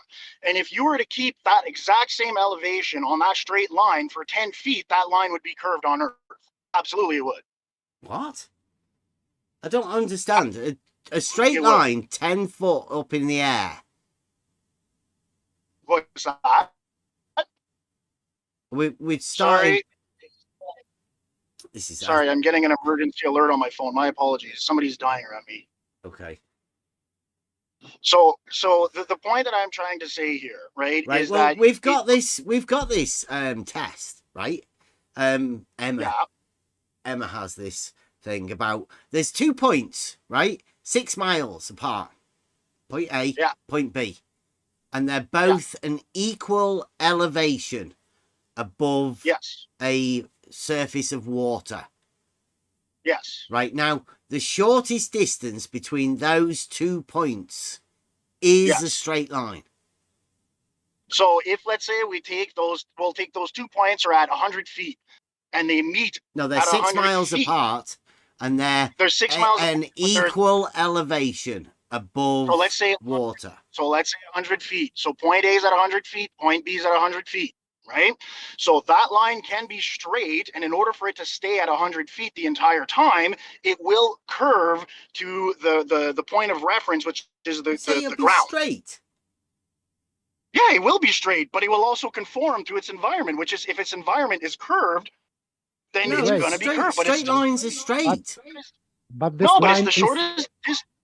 It's the shortest distance between 2 paths, and you're 100 feet of elevation. No. Yes, so in the air. We're so like 5 meters above the water. Even 5 meters above the water. So even in 5 the meters air. above the water. So in the air, that line would curve in the air. Why? Yeah, absolutely it would. If you're staying at the same elevation and you're taking longitude and latitude as your point of references, yeah, absolutely it would. But that line wouldn't be straight. Well, yeah, it is straight because straight is not straight will conform to its environment. Wow! So you can imagine somebody trying to tell you that straight is a curve in reality. But it's not that it's a curve. Has anybody ever tried to do that to you? Has anyone ever convinced you that the shortest distance between A and B in reality is actually a curve. Have you ever heard that? Because the problem is that you're denying the reality of how our planet is made. So if you're taking isn't the straight line shorter than that curve though? That you're imagining? No, absolutely not. So the curve is the shortest distance between 2 points. Not like a straight line in between. Wouldn't that be shorter?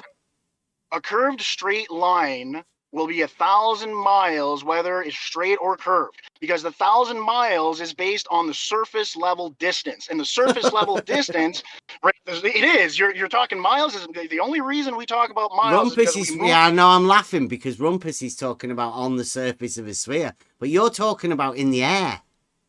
I'm talking about like there's a difference, isn't there? No, there isn't, because it's all relative. It's all the relative. Air isn't a surface, though, is it? In the air. Environment is the air. So how the air is affecting curvature of this line or straightness?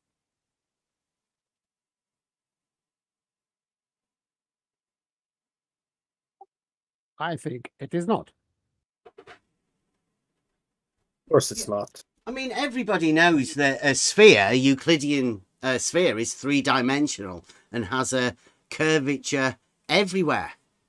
Right? There's no points, there is no curvature on the surface of a Euclidean three-dimensional sphere.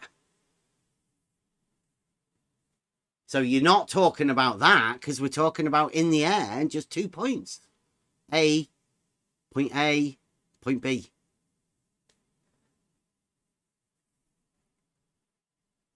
Rumpus is trying to help you out.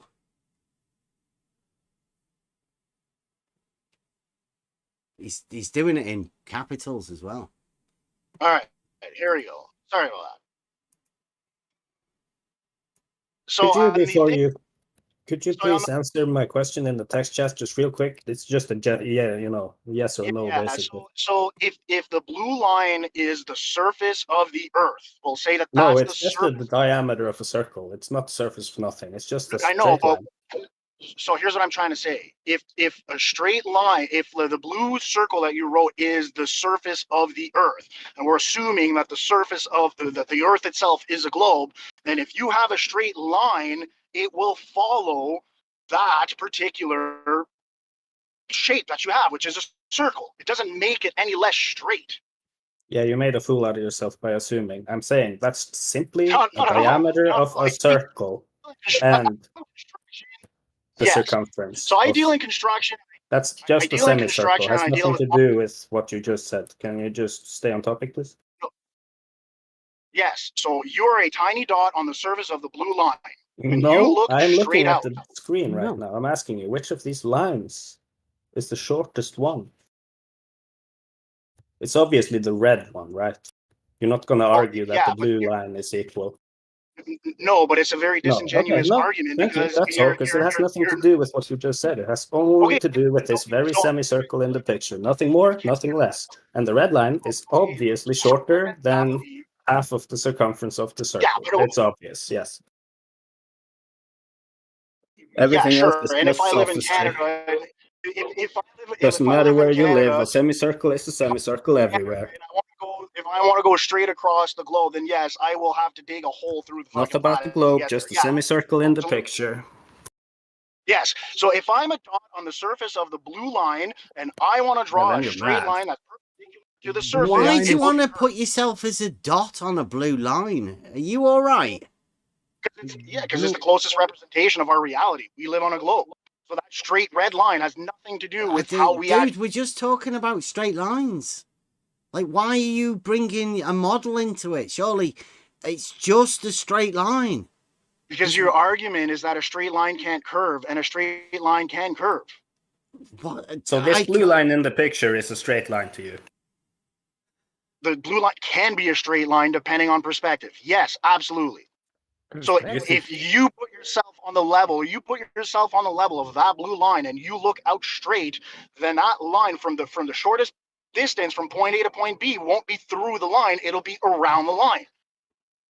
So there's a difference between you thinking it looks straight versus it actually being straight. Absolutely. Yes, thank you. So the blue line is not straight while the red line is. It depends on your perspective. It depends from where you're looking at it. No, If you you're looking just at it from agreed that the way you're looking at it doesn't actually change the fact that the line is or is not straight. You literally just agreed before this. no, I did not agree to that. No. Yes, you did. So Yes, the you blue did. line is not straight and the red line is straight. I said the blue line can be straight.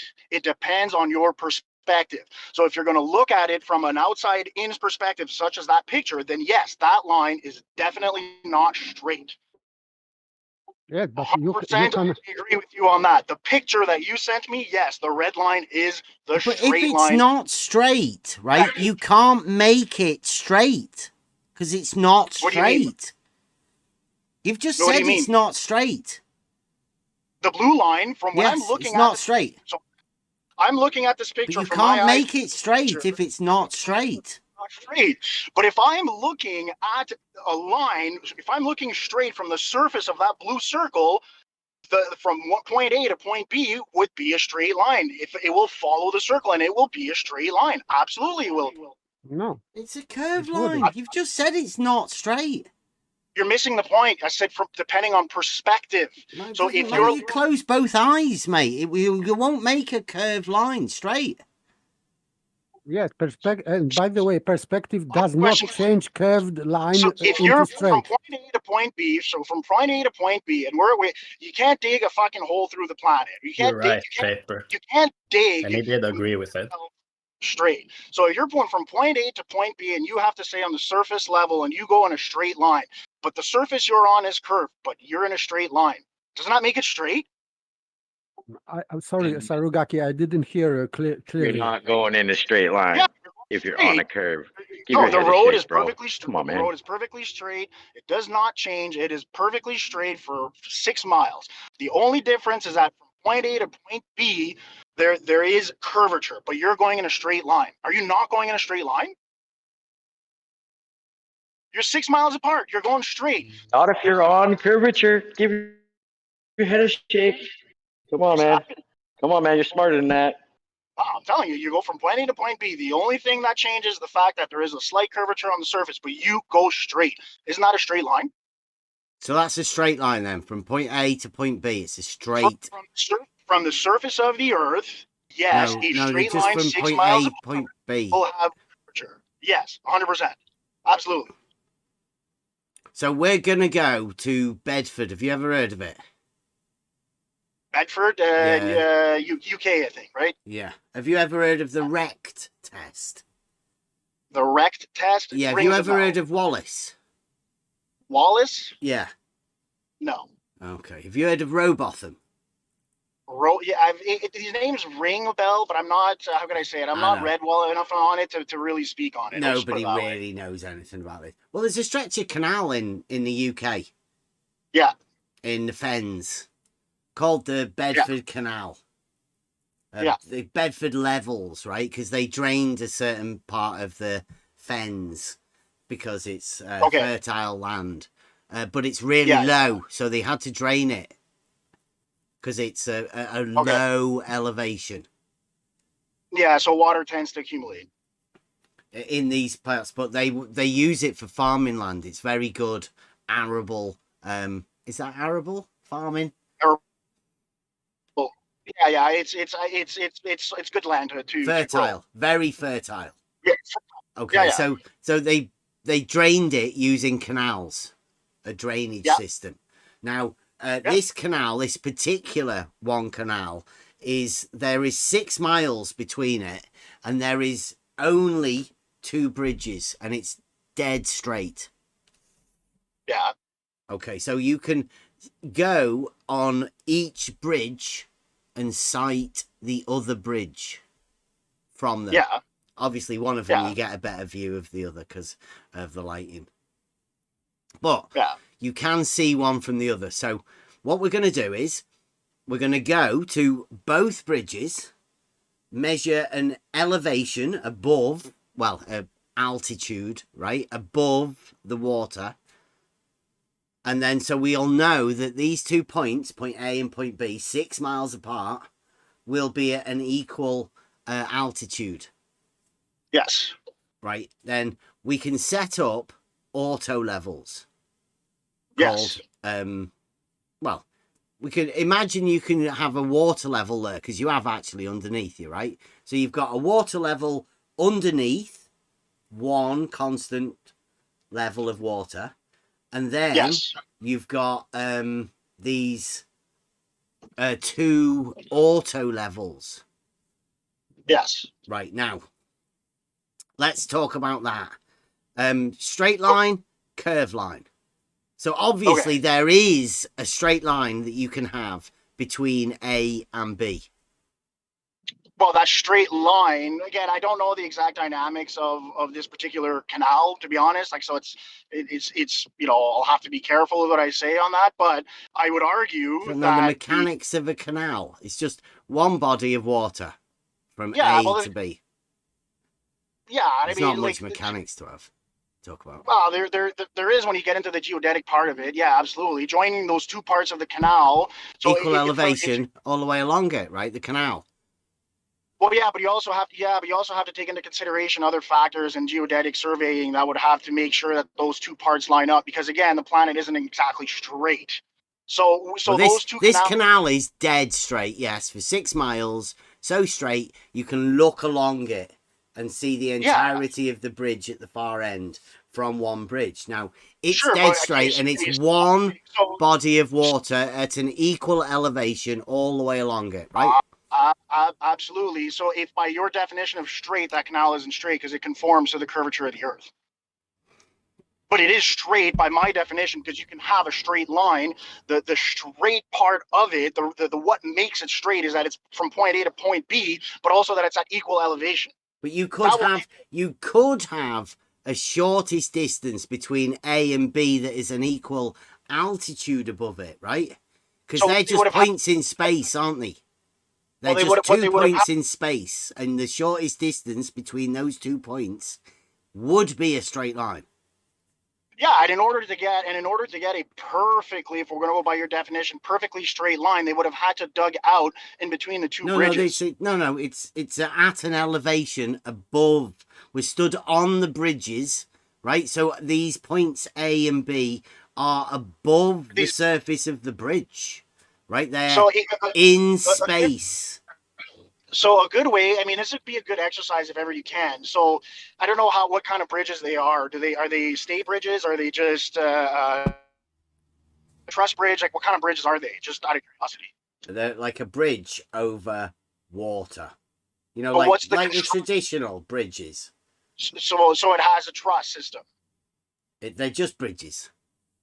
So we'll put it this way. So we can drop a pump bob from the bridge and put it down to the water so we can measure an equal altitude.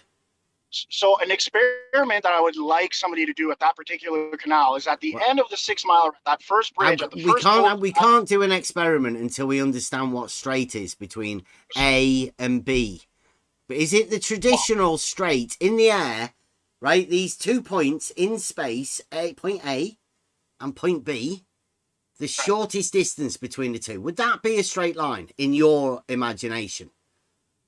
Because we're talking about in the mathematical realm here now, right? So in the mathematical realm, the world we live in, if you wanted to have a perfectly straight line that doesn't compensate for curvature, you would have to dig out the middle point between the two extremes of your canal. Sorry, dig out. Yes, the middle of the canal. You have to dig underneath the water. There is a curvature. There is a curvature to the planet. So if you are not using the grade or you're not using the surface as your reference, and you want a perfectly straight line from one point to another that's 6 miles apart, at the 3 mile mark, they will have to remove part of the surface in order for that line to be perfectly straight. If that's where you're going, then that's what they would have to do. They would have to, at the 3 mile mark, they would have to dig down in order for all points to be Did you say you were in construction? Absolutely. large footprint construction too. And I live in a city that has No 100-mile long. Absolutely. And in geodetic surveying, we absolutely Oh, do compensate you for do geodetic surveying? I don't personally do it, Oh, but I get all the reports for it because when I get the engineering and I have to engineer plans to make a structure that has a large footprint, yes, geodetic surveying is absolutely necessary. So those plans that you make, they're on a horizontal plane, right? Depends. So in this case, what it will depend on is distance. Because on a short enough distance, you don't need to compensate for curvature. On a longer distance, you do. A plan. So if you're building, I'm talking about a plan though. so in a plan, in my 300-page plans that I will get, if you're working on a large footprint that has a large surface area, there will be compensation for curvature. If you're working on a short footprint, very on a small horizontal area, plane. Because the plan is actually on a horizontal plane, right?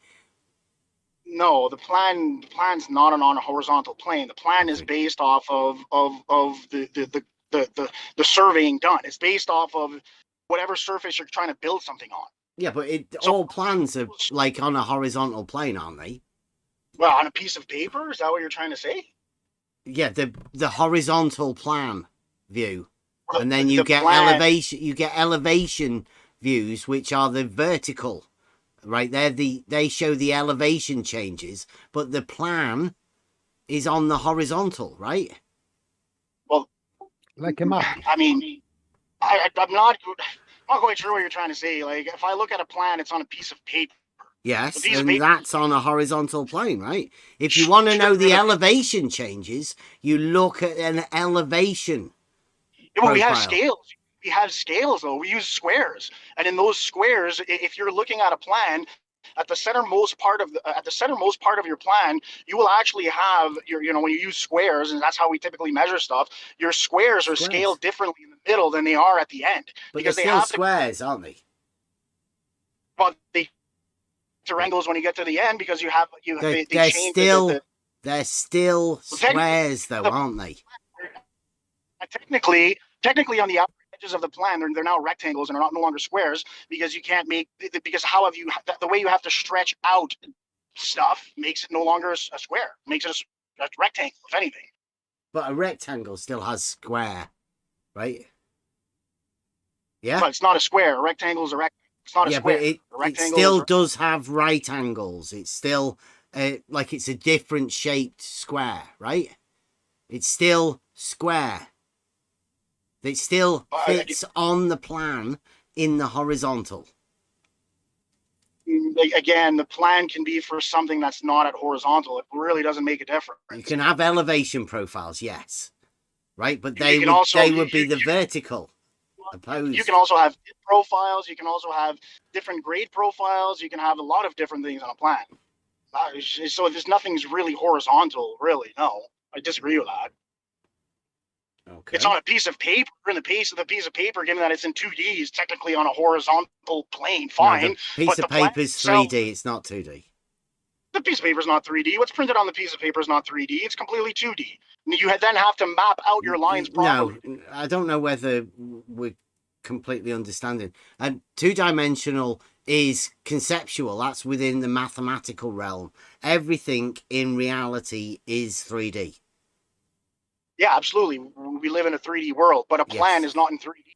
A plan takes what you see in 3D, extrapolates it, and prints it on a piece of paper that is not in 3D. It shows you the plan. Yes, the plan, as opposed to the elevation. We do understand what a plan is. We're saying the plan is the horizontal slice of the building or whatever project you're making. Well, yeah. Okay, I'll give you an example. Okay. I got to be careful because some of this stuff. I mean, I'll agree with you on the service level, sure, fine. But I'll tell you this. So I engineered. I was part of an engineering team for a dam. Okay, and that dam spanned about was it half a kilometer, so 500 meters. Okay, so in that plan for the dam, there was corrections for curvature. because when you meet two parts of that dam together in the middle, if you do not compensate for curvature, you will be off. And at 500 feet, your measure would be off by about a couple inches, but you will be off. So you have to compensate What do you mean for 500 terrain. feet? So yeah, if you have a dam that's 500 feet long and you do not compensate for curvature, you will not be Curvature of what? the curvature of the planet. What? Yes. The So sorry.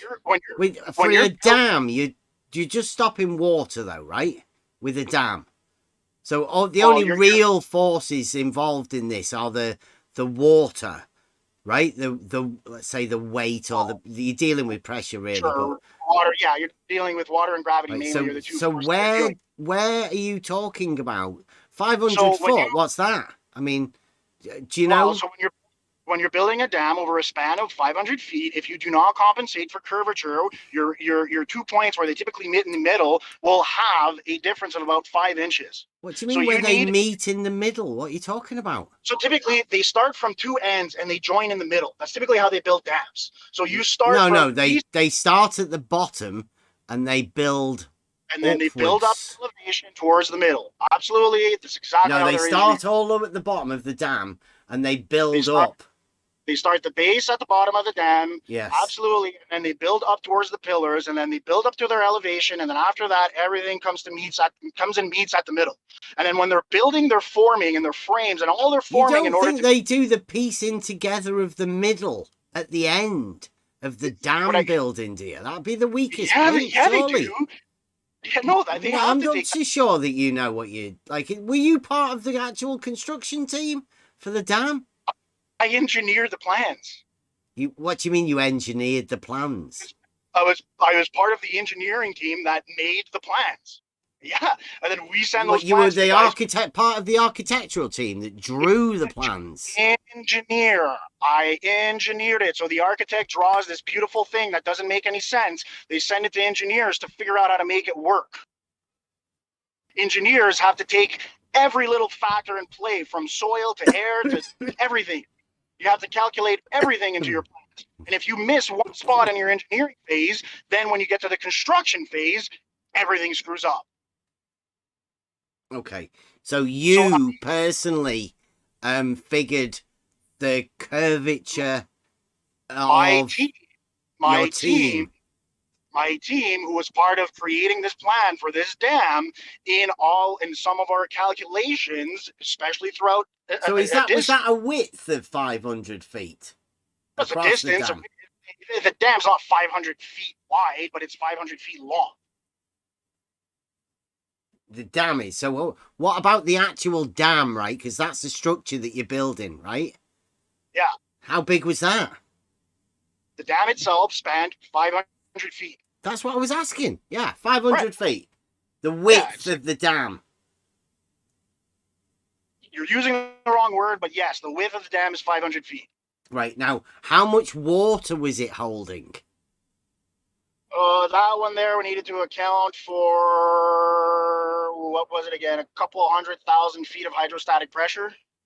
Right. So how tall was the dam, or was it 500 feet tall? The dam was about roughly 250 feet high. Like, it's fairly high dam, but part of that, the problem with that though, is part of that they had to dig in. So the actual elevation of the dam at the ground surface level was a little bit closer to 100. 100. About 100 feet high. If you gave from the basin side, it was about 100 feet high. Is that 3? I'm thinking, what do you measure it in? Kilopascals, did you say? Well, we're in Canada. We're a little fucking weird. We use both imperial and metric, so it gets really annoying, honestly. We use PSI for the ground guys, and we use KPAs for the architects and engineers. It's really stupid. It's one thing I hate about construction in Canada specifically is they can't fucking make up their minds in the units of measurement. I like the 100 feet though. So what sort of pressure is there? You know, well, that's like vertical, right? Vertical height of 100 feet. Call it 90 feet. Yeah. It's a lot of pressure, that, isn't it? It's an insane amount of pressure. It's an insane amount of pressure, and the dam is built. So most dams are built to handle twice the pressure that they're actually going to face. Apart from a massive flood.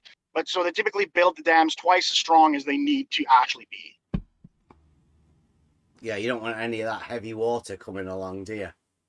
No, or if you get like that 100-year rainfall that just floods everything, and then everything ends up in one river, and that river just goes crazy. That dam needs to be able to handle all of that water. It happens very rarely. We actually had a dam in my area just 2 years ago, actually. They call it topping. We had a dam that topped because it rained so much that the dam topped, and they were worried the dam was going to break. And thankfully the dam didn't break because they built it really strong. So you have to build those redundancies. If not, for us, like for me where I live, with the amounts of rivers, we use dams just to prevent flooding. That's mainly why we use dams. Yeah. But anyways, all this to say is when you're engineering large footprint construction projects, you need to factor in curvature. Okay. I'm not so sure how or for what reason you would want to factor it in for a dam. But yeah, you have to. Bridges, the same thing. The reason why you have to for a dam is if it's on a long enough footprint, even 500 feet. While the numbers are fairly small when you're talking about dams and the catastrophic events that can happen if you get your calculations wrong. Even if it's a couple inches, you want to get it right, and you factor that in. When you're building a condo or like a 50-story building, it really doesn't matter. It doesn't matter at all. Well, like let's say you're going 23 miles or something like that, right? Yeah. And let's say you're going to end up with a hump, and you've got a hump of say 90 feet. Then the pressure obviously would be greatest at the center, wouldn't it? Where the 90-foot hump is. For what exactly? For a 90-foot head of water. Measured vertically. Yeah, but where are you when you're measuring that? Like, are you in an ocean? You're in a lake? Like, where are you exactly? Yeah, in a lake. Okay. I didn't measure it. We had a guy do that. Drove over the bridge on his car. So, yeah, I mean, that's a lot of pressure again, isn't it? 90 foot. Yeah, it's water in general, even at low levels, it has an insane amount of energy. Like, water is very impressive. Like, it's a very, very cool fucking thing. Call it a thing. A combination of elements. Water's amazing. I'll tell you that right now. Mm-hmm. Yeah. Absolutely. I definitely agree. It's like when we're doing redundancy tests on dams, even just a small, like penny-sized leak in a dam, because water is acidic in nature. Water has a tendency to, obviously, you've put salt in a glass of water, the salt dissolves. So water in its nature is acidic. It likes to absorb things. So you have acidic. It's a slightly acidic. Yeah, it's the easiest way to describe it. Distilled water isn't acidic. What's that? Distilled water isn't acidic. Oh, distilled water is very acidic. It absorbs anything. It'll absorb anything. But that isn't acidic. Well, what's acidic?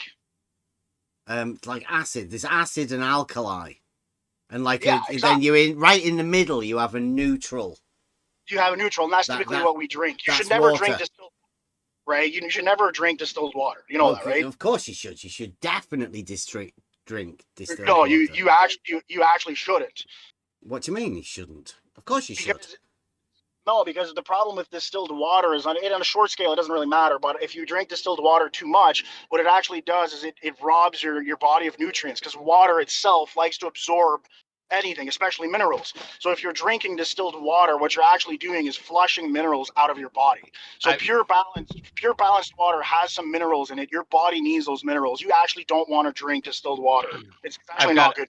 I've got to chime in here because for anybody that's listening in the YouTube, what this person is saying is 100% incorrect. I know because I have to see a kidney specialist.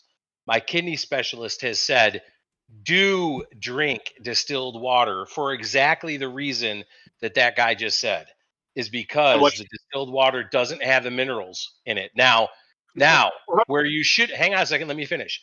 You should be getting your minerals from food. The foods that you eat should be giving you the nutrition that your body needs, not the water.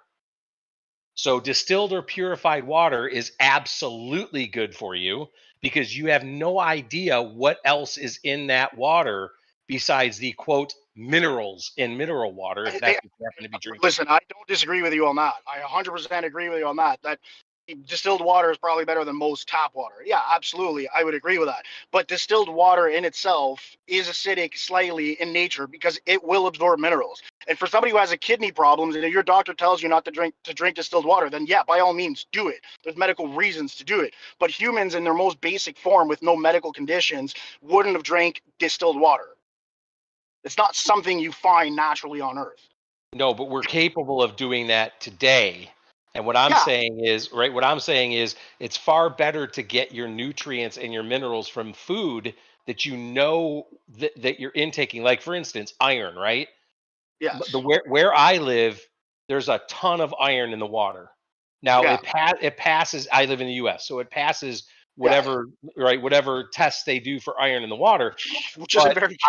It's much better to get iron from like spinach, right? Spinach is high in iron. I totally agree. I 100% agree with you that you should get all your most basic nutrients should come from food. 100% agree with you. Okay. All right. That's for sure. That's 100% agree with you. Nobody could yeah, sure you can survive without food, but that's bullshit. Honestly, that's bullshit. Right. You 3 days without food, you're fucking hallucinating. I don't care what it says. I'm with you. Okay, good. We're good. Carry on. Yeah. Okay. Anyways, I'd love to keep this conversation going. It's been a great conversation. I gotta go pick up my kid. If you guys are here tonight, we can keep chatting. Okay. Well, we're here all night. All right, fellas. All right. Cool. Catch you later. Okay, cool. Interesting straight talk. Yeah, it was interesting. Go back to Did he actually just start saying distilled water is really bad for you? Yeah, that's why I had to step in. Yeah, but then he completely flipped and agreed with everything that you said, which contradicted everything he said. Yeah. I mean, he was showing. Yeah, he is right that distilled water will absorb a lot of stuff. If you clean with distilled water, well, we know this, right? From Bev and I have had conversations about our teacups, his compared to mine before I started distilling my water. I mean, it's you could just see the stains that happen in a cup if you're using distilled water if you drink tea, right? So yeah, it'll absorb everything because it's clean. It doesn't have anything in it. It's just H2O. It's clean not water. acidic. Like for him to say that it's it's not acidic. he's got a wrong understanding of the word acidic. Yes. Yeah, exactly. But I understand what he was saying in principle that it will absorb everything. I'll use it to clean things. Distilled water cleans things very well. Yeah, it will help you clean your body out because it will, like he says, it'll pull all of the crap out. Yep. So yeah, I'm thankful of it. Absolutely. For it taking out all of that because there is tons of shit in the water. Like literally way more than you think that there should be, and they're not minerals, I'm telling you. You do not want that stuff in you. Best off distilling water. I've just got myself a new one, actually. 4 years now, it must be. So, yes, you can drink distilled water. I do. Yeah, you should, in my opinion. Yeah. Get your nutrients from food. Once you see how much shit that you were drinking. And there is a lot of it. Massive concoction of thousands of all sorts of different drugs, I'd say. Yeah, it's worth it. I think it's worth it for people. I mean, there's some expensive distillers out there, and there's some very inexpensive distillers. Go get yourself an inexpensive distiller. Just do a test. Run your distiller. Run some water through your distiller, and then you determine whether you want that shit in your body. Yeah. You go ahead and go. Oh boy, am I missing that shit? One distilling session, you can see it. Yep. Easy. Oh, is Charles here? Oh, nice. Oh, he is. Okay, well, we're going over, Matt. Is he in? Charles He's is not here. in the chat. Is he? He's here playing a drinking game by himself in the Oh, live right. chat. Yeah. Jolly good. That's what I'd be doing as well. Yeah, indeed. Okay, so yeah, we're carrying on with this. Back to the straight line that's not a straight line. That guy's just sort of done exactly the same thing. How deep does this go? Model affliction. Not the whole sphere itself, just the surface of the sphere. That's the thing you have to understand. Spherical geometry is only talking about the surface, like an ant crawling on a beach ball. Could you stop? It has nothing. He said not the sphere itself, just the surface of it. Yeah, like an so ant. I just without any of that, just thinking back to our last conversation, me and him, he said the circumference of a circle is a circle, instead of saying not the circle itself, just the circumference of it, like he did with the sphere. So there is some sort of a logical break there between the circle and the sphere, which I'm not sure he's all about this. Yeah, well, he's talking about the surface of a sphere and then putting an ant on it. But he's just talking about the surface. But putting an ant on the surface.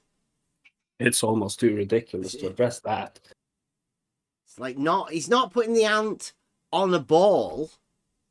He's putting the ant on the surface of the ball. He's not talking about the ball. He's just talking about the surface.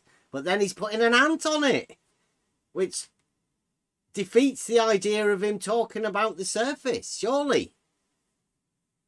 He's putting an ant on something. How can he... Yeah. To do with the inside of the beach ball or the An outside. ant and a beach ball all exist within Euclidean space, not spherical geometry. Absolutely. You could have an X, Y, and Z coordinates of all those things. But if we're talking about the path the ant can crawl, we're not you can use the phrase talking about ants. Or you could use a marker and a piece of just use fabric geometric fucking terms. Okay, straight lines. The 2 technical points. term would be geodesic, which is a piece of a great circle.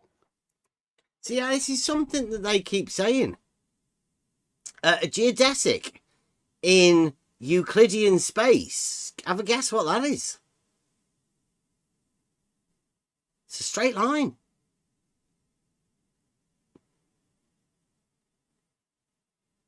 No calculations needed. A straight line in Euclidean space is a straight line. And a geodesic in Euclidean space is a straight line.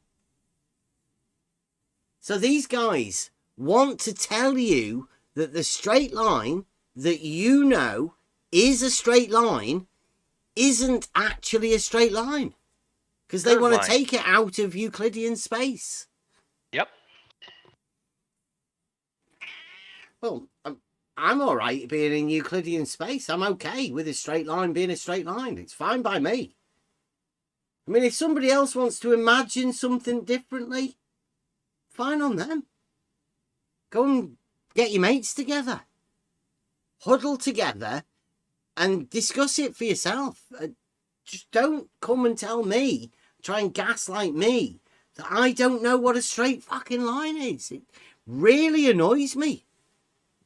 To think that there's people out there that think they're teachers that come on and try and force people with their gaslighting techniques into believing ridiculous fucking things.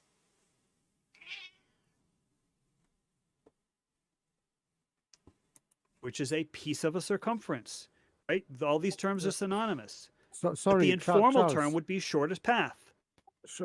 Sorry, but you are confusing contextual meaning with absolute meaning, because shortest distance means Not distance. or whatever, even Not distance. I mean, like, what's he doing? He's taking another word out of the discussion. Shortest distance between 2 points. Not distance. path. Path. You are saying that on a sphere, the shortest path would be that. Yes. So the geodesic. you are making context. Yes. But absolutely speaking, the shorter distance or path is straight line, Euclidean straight line. Okay, but don't say path. Shortest distance would be like the chord, right? A Euclidean straight line. The chord. Absolutely. Yes, because straight Right, line absolutely. is distance. But Yes. that's why I was using the word path, because in spherical geometry we're only restricted or we're restricted to what takes place on the surface. Okay? Which is why the analogy of the ant crawling on the beach ball. Again, just the surface. That's why we put an ant on it. Because an ant on a surface isn't just the surface and restricting things to the surface. It's putting an ant on it. So you could put 2 points in space and have a straight line. Couldn't you? Yeah, there is a straight line. But Charles wants to play a little technical game where he wants to confine it to the surface, but then put ants on the surface. So elevating them from the surface. Sophistry gone right. I'd be glad to stop talking with people like this, but I mean, math, this guy is doing this to children, I think. I think he's bragging about being a teacher and doing this sort of trickery with straight lines. He can only walk on the surface. He cannot walk on the chord. He can only walk on the surface. And so what's the shortest path the ant could take? You can use the phrase straight line, and people have used the phrase straight line to describe it, even though it's not a Euclidean straight line. Okay, so it's not collinear points. Let's it's go a curve. with that. Let's go with that. Right. So wait a second. Okay. So so the shortest path is not straight line. Well, it's not a Euclidean straight line. They're not collinear points. But you can use the phrase. Look, it's not a Euclidean straight line. That's a straight line, in case anybody knows, wants to know what the difference is. It's just a straight line. Just a straight line. Is straight line. That was my point. The phrase straight line could be appropriate for a line drawn on a beach ball, but the technical term is geodesic, but people don't like straight line. No, the technical term for a line drawn on a beach ball is a line drawn on a beach ball. That's it. A line drawn on a beach ball technically is called a line on a beach ball. It's not a straight line. Straight lines are straight. Everybody knows that.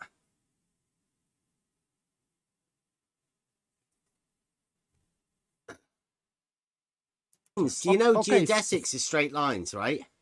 Well, but Charles, a there is a geodesic problem is a here. line drawn on a curved surface, usually. No, a it's sphere. not. It's not. A geodesic is the shortest path between 2 points. On a That's sphere. a straight line. No, on a shortest sphere. path Or a curved surface. Okay, but we are talking about shortest path is the distance. Yes, This is like the the distance. distance the ant crawls. Yes. So we No, cannot not. measure distances on a sphere. Yes, you can measure distances on a sphere. No, but it's you all- cannot. But it's, I said you cannot. But it's over the surface of the sphere, not the chord. No, distance is on the sphere. Distance between 2 points is the chord. Well, no, okay, that's the absolute difference, like in Cartesian coordinates, x, y, and z. You Not could say, only, what's the distance that's between absolute. these 2 points, x, y, and z?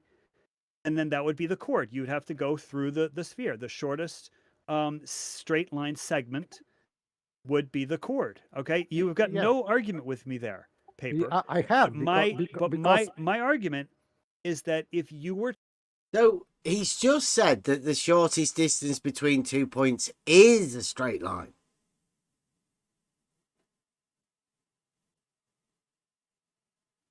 You've got no argument there. I mean, what's up with him?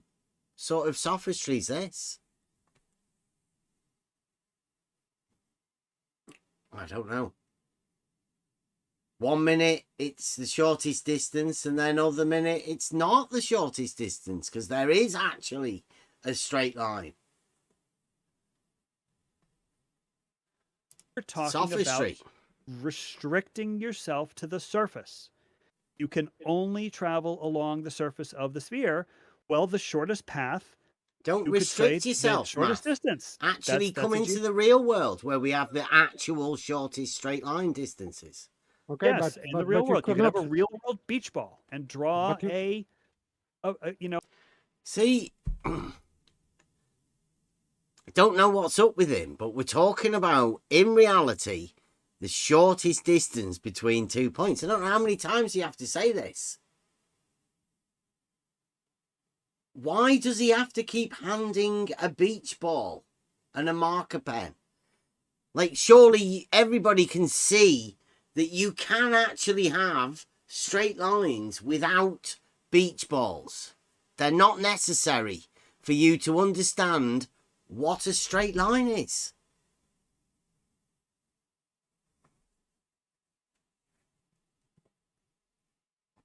Draw a line on it. Gets me annoyed. Okay, but you could call it a straight line. Okay, but reality, even on dogmatic globe model, is 3D, and it does not restrict itself to the surface. Okay, so right. Wait a second. So these absolute descriptions are valid, because to measure distance between 2 points in reality, we use these absolute descriptions, not contextual in spherical geometry. So you are not right. On Earth, we use spherical geometry, but you could talk about like sea level, say, where we're all traveling along sort of an idealized spherical surface. Okay, but right. I mean, it's not spherical. It's but spheroid. We are measuring. Sea level to this guy is an idealized spherical surface. Talk about a model. An ideal, that's where he has an ideal. He doesn't have straight as being straight, but his idealized spherical surface is sea level. Not model afflicted at all, man. We're just talking about straight lines, dude. You've got spheres in your head. You can't get away from it. Can't see the straight line for the sphere. Measuring something in the air, like horizontal. No, not in the air, but like let's say the distance a ship travels. That would be another example of a shortest path. Okay, so it's traveling across the curved surface of the ocean. So a distance between 2 points is not a path, because if a ship is traveling in a curved path, it means that distance between points A and B he traveled would be shorter than the chord path. would be shorter. The chord would be shorter than the actual distance the ship travels. Yes. Again, there's a shorter. There is a straight line. So he does know what a straight line is. This is just a sophistry from a guy that claims to be a teacher. Surely this has got to be a joke, right? Is everyone okay with this being just a joke, like a troll? This is a guy who's a teacher he gets a bit bored at school doing his monotonous job.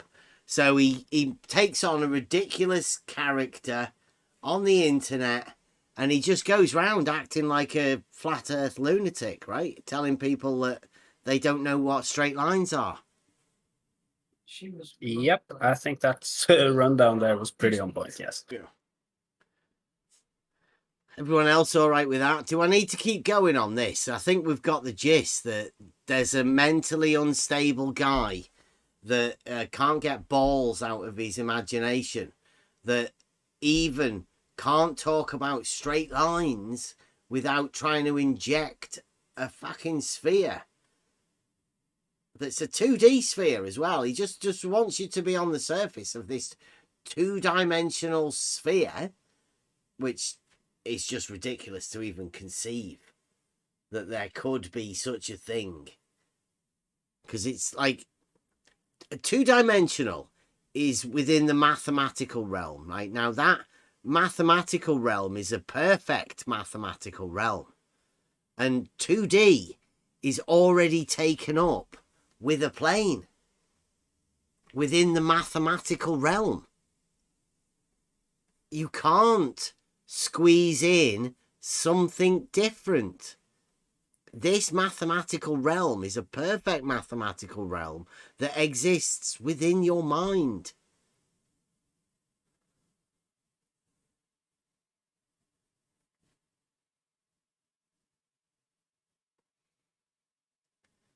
You don't want to be changing that 2D in that mathematical realm. Believing people that are obviously trolling. And yeah, I do. I think if you're still around, I think you're trolling. I think I can hear you laughing. This is just a joke. But seriously, I think you can destroy people's minds. If there's somebody out there that can actually conceive of this ridiculousness that you're talking about and place it within that mathematical realm, well, you're going to break people's minds. Obviously. I don't think I need to go over any more of that. Ridiculous. Close that down.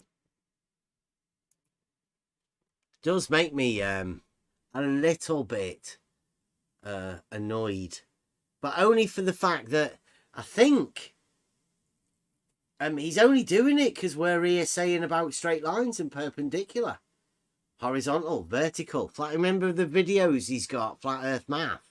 I've got a series. There's a playlist of when I've talked with him, and I think you can see the agenda. I think you can see what he's talking about, what he's trying to get at.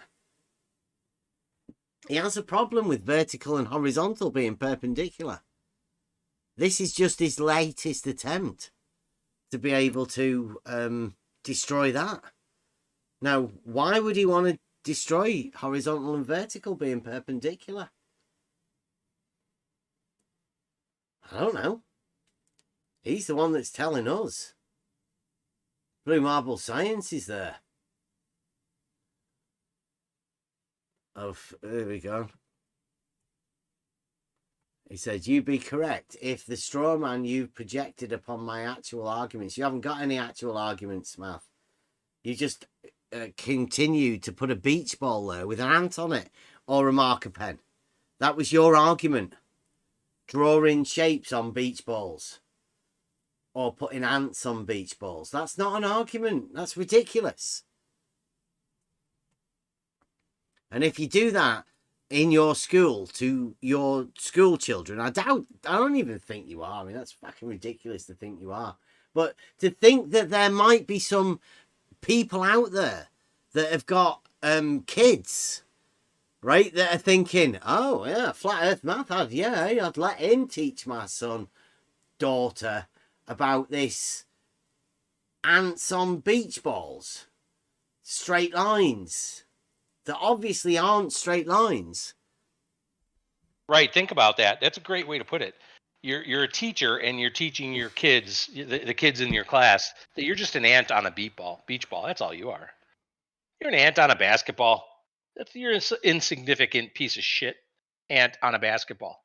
So yeah, we all are. It's all good. Don't worry about it.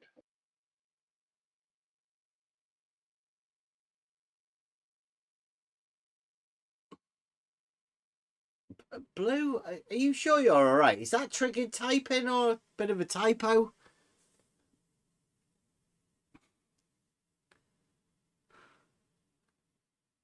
Shall I read it? Blue Marble says, "You claim to have taught, Bev. What do claim you taught?" I don't know. You're gonna have to do that one again, Blue. It's probably hard to tell. Teacher training, Blue. Teacher training.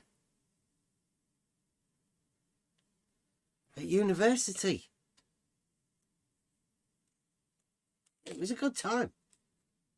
But it taught me that I wasn't going to be a teacher, because I could see teaching was changing.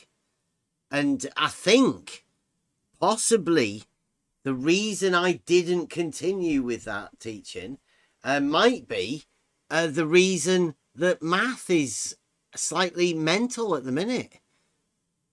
I don't know. I'm possibly glad that I got out of it. If math is an actual teacher, then who's trained math into straight lines not being straight, being something different? Are you getting clips out of this one as well, Blue? Or are you going over that last one? 5 hours of sophistry with the Blue Marble. What time are you going live on Friday? What time is it? Blue Marble's going live on Friday with his mate, Blue Marble Science and Flat Earth Math. Together, in harmony. The guys are getting together for a Pride special. They're combining the greats, Blue Marble Science and Flat Earth Mathematics. The guys get together. Might have a few more people, eh? Who else is going to be there? Alan.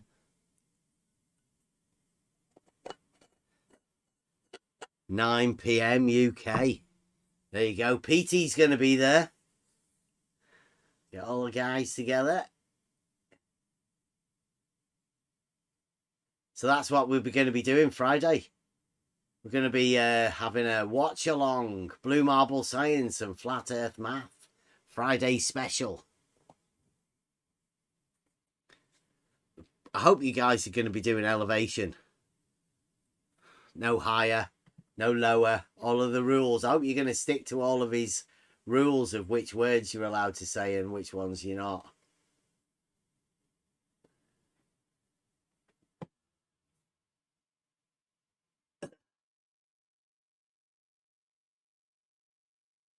So you don't actually teach any of this to children then? You just go round playing your internet character on Discord in your part-time.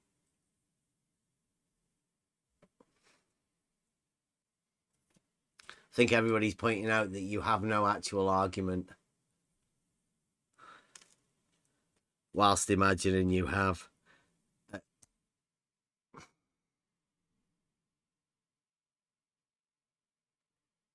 So let's break this down.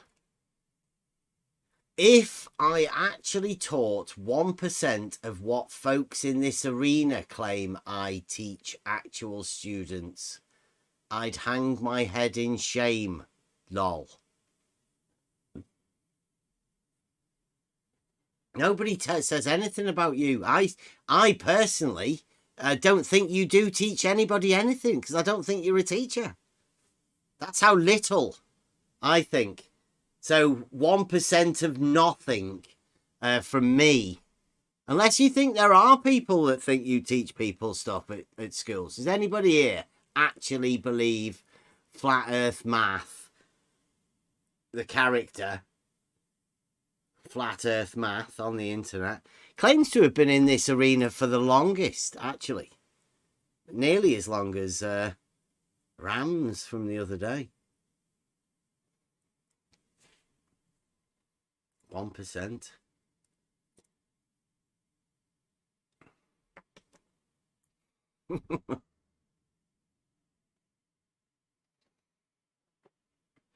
So, drumming up business for Blue Marble Science this Friday, 9 o'clock.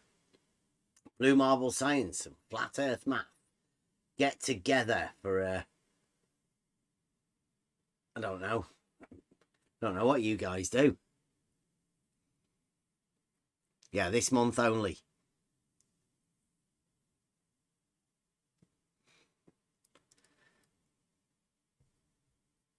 One-time special, this month only. Blue Marble Science and Flat Earth Math, Charles. Science, presenting Dogmatics.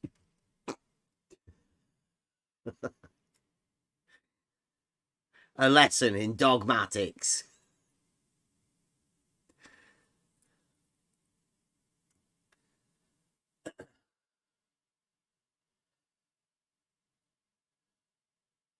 You've got one student, you private student for geometry.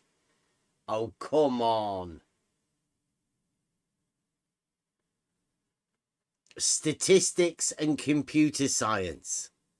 Right, so this sort of stuff, you don't teach anybody this sort of stuff about straight lines not being straight, do you? Because that's fucking ridiculous. Jolly good, I'm glad.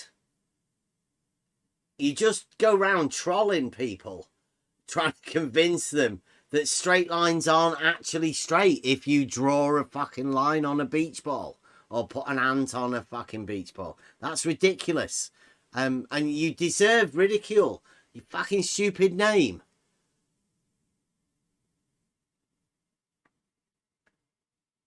Wow, 70, Mike. Whoa.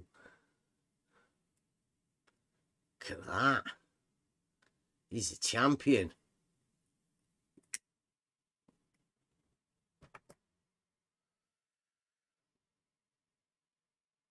Well, we've just got a little bit of tutoring going on with geometry. I think we all teach each other a bit. So I think we've all got more students than you. I learned loads. I've learned nothing from you, Matt, at all. Except that certain people with ridiculous names are awful sophists. They go around gaslighting people about stupid shit that nobody could ever possibly believe. And if anybody were to believe it, they'd probably be mentally challenged. Or you'd be making them mentally challenged by trying to convince them that straight lines aren't straight. Something other than straight.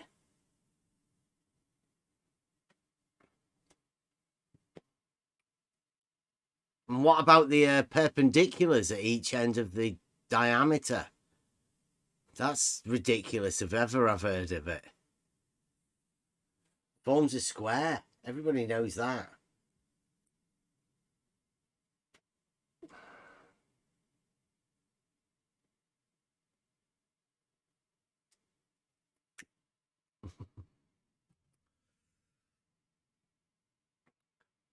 It's all right though. You do your show with Blue Marble Science. Hopefully, you might have us a new sidekick.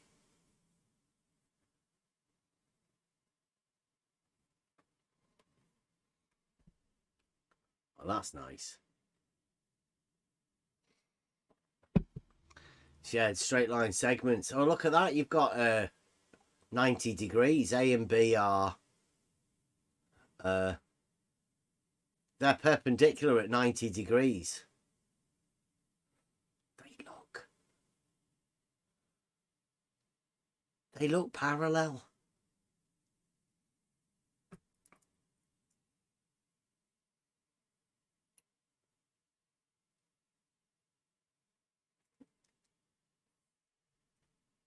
See, the Saragaki's just drawn it there, Charles.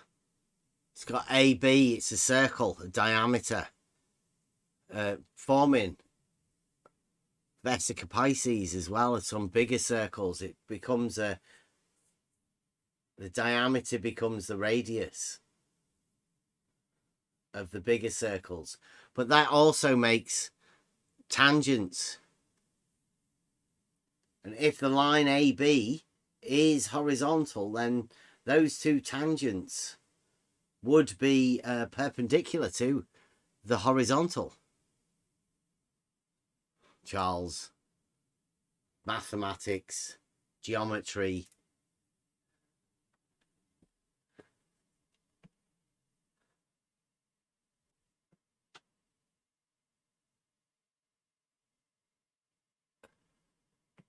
Friday, what's he doing? Ask him what's going on. Or is he showing you on Friday?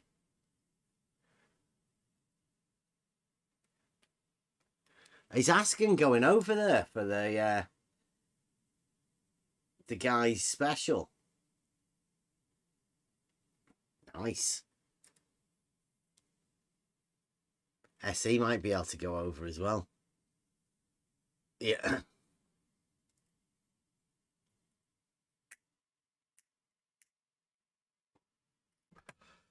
I thought they'd be after you asking. Oh, always after asking.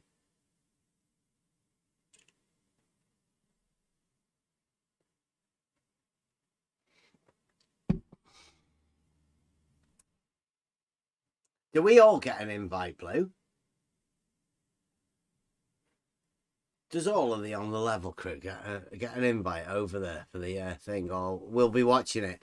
We'll just watch it live. This Friday, 9 p.m. 9. Think so. So we will go live for a little bit. We might even start live a little bit early on Friday. 7, perhaps, something like that. And then do a watch along. It should be great. It should be one of the best. Blue Marble Science. Flat Earth Mathematics. How straight lines curve. Or perpendiculars to a diameter. What should we going to call it? Sloping elevations. Sloping, non-sloping elevations. Non-sloping, changing elevations.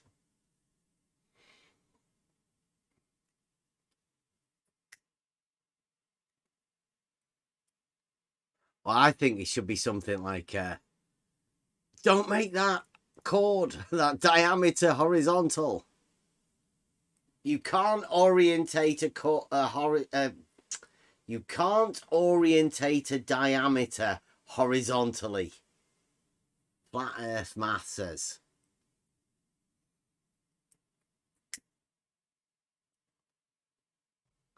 They've really got a narrative about people lying, haven't they?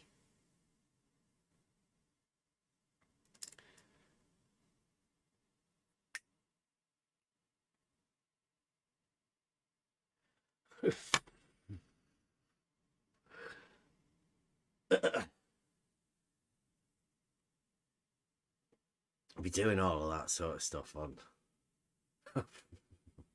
on Friday. How give a big introduction about teaching.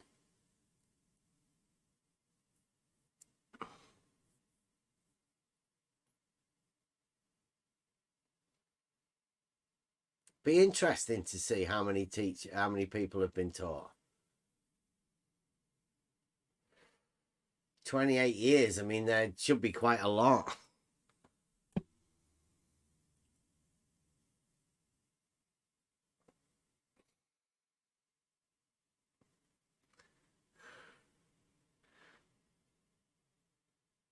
dueling theodolites.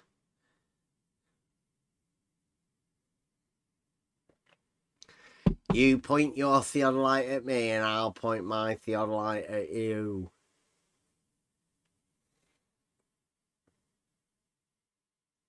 Well, it is Pride Month. I know, yeah.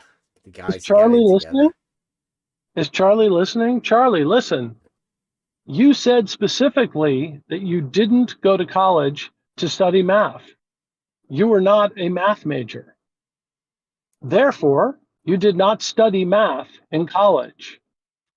Taking a college course that the other sociology majors had to take in order to fulfill a core requirement for mathematics 101 is not studying math in college. Why can't you admit that? You said you're an honest human being. Just admit that. It's fine. Nobody cares if you were a sociology major. It's all good. Can you admit it? Come on, Charlie. You can admit it. In computer science or something. Zero chance he studied computer science in college. Zero. 28 years ago, it's a bit much, isn't it? But that's Yeah, what he's no. teaching, I think. Yeah, That's no. what He didn't says he's study teaching. stats. Didn't study stats. Didn't study math. Didn't study computer science. And He studied definitely something didn't else. do geometry. No. No. Zero chance. Prove me wrong, Charlie. Blue Marble Science is a engineer. I don't really, like, not that it really matters, but Charles does really matter a bit because he's claiming to be a teacher, and I don't think it's right to infect children's minds with weird model shit.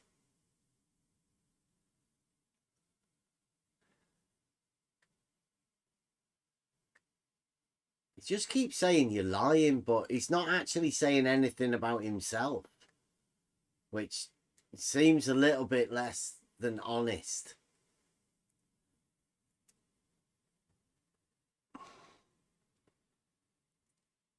Everybody watching the chat. It's fascinating.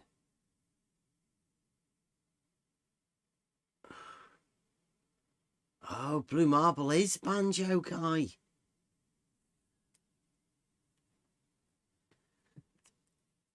Buster, did you know that? Blue Marble played banjo in a bluegrass band for 10 years. Nice. Yeah.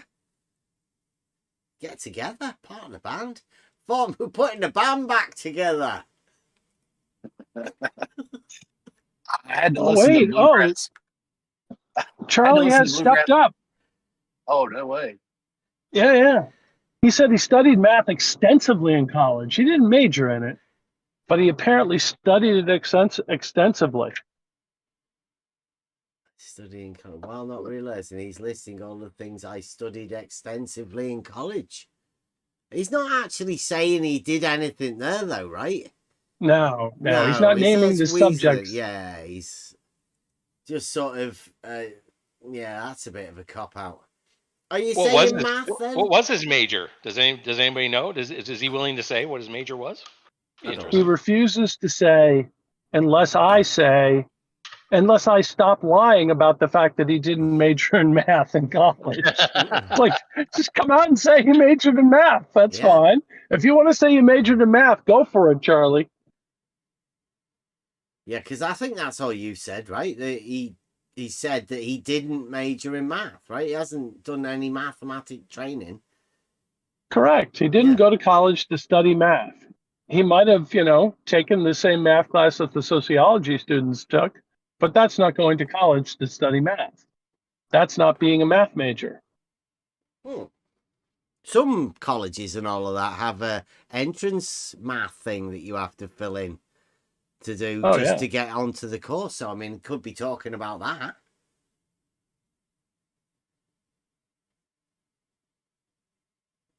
To get the basic requirements to get in, you might have had to have done a like a year's worth of math or something like that. If you didn't quite get the thing in school, high school or whatever.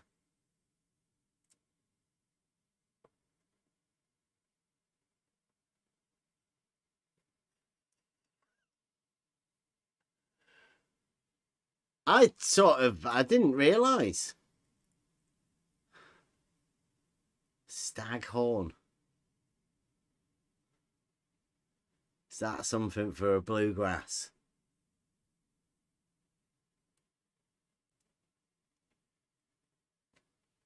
Bluegrass banjo.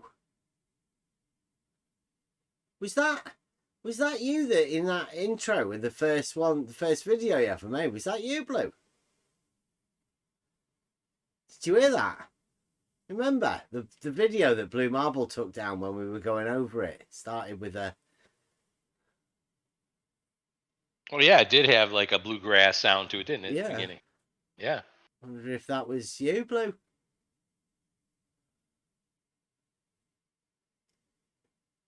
I'd be impressed if it was. I'd even listen to it again, but you've took the video down. It's unfortunate.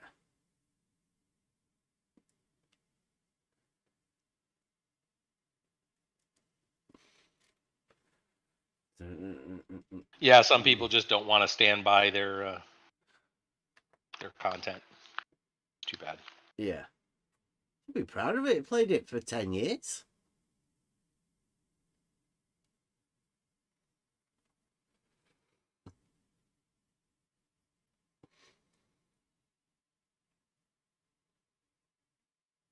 What's Matt going on about there? Is he still actually said anything about anything, or is he just sort of doing the usual? Yeah, just gaslighting. Sophistry. Dogmatics. Yeah, let's call it sophistry. Sophisticated dogmatics. Avoidance. The non-argument or the vacuous argument. Or, as we commonly call it, Blue Marble scientific method. Say as much as possible without actually saying anything. And get your friends to say, well done. Absolutely destroyed them there tonight, you did. It's interesting tactics from Charles. I'll call him Charles in the chat. Yeah. Says something about having no clue about spherical geometry to me. However, I've never talked to him about spherical geometry. Never actually had a conversation on spherical geometry with any of them, so he has no basis for saying this. Mm-hmm. Number one.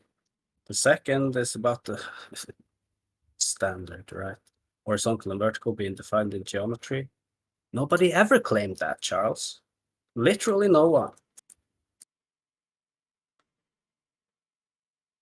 Yeah, he does say a lot about other people lying whilst not stating what the actual lie is. I've noticed that a lot. It's like a common trait of this group of people. Like, they like to go around. I call it slandering people, calling them liars, but never actually stating what the lie is.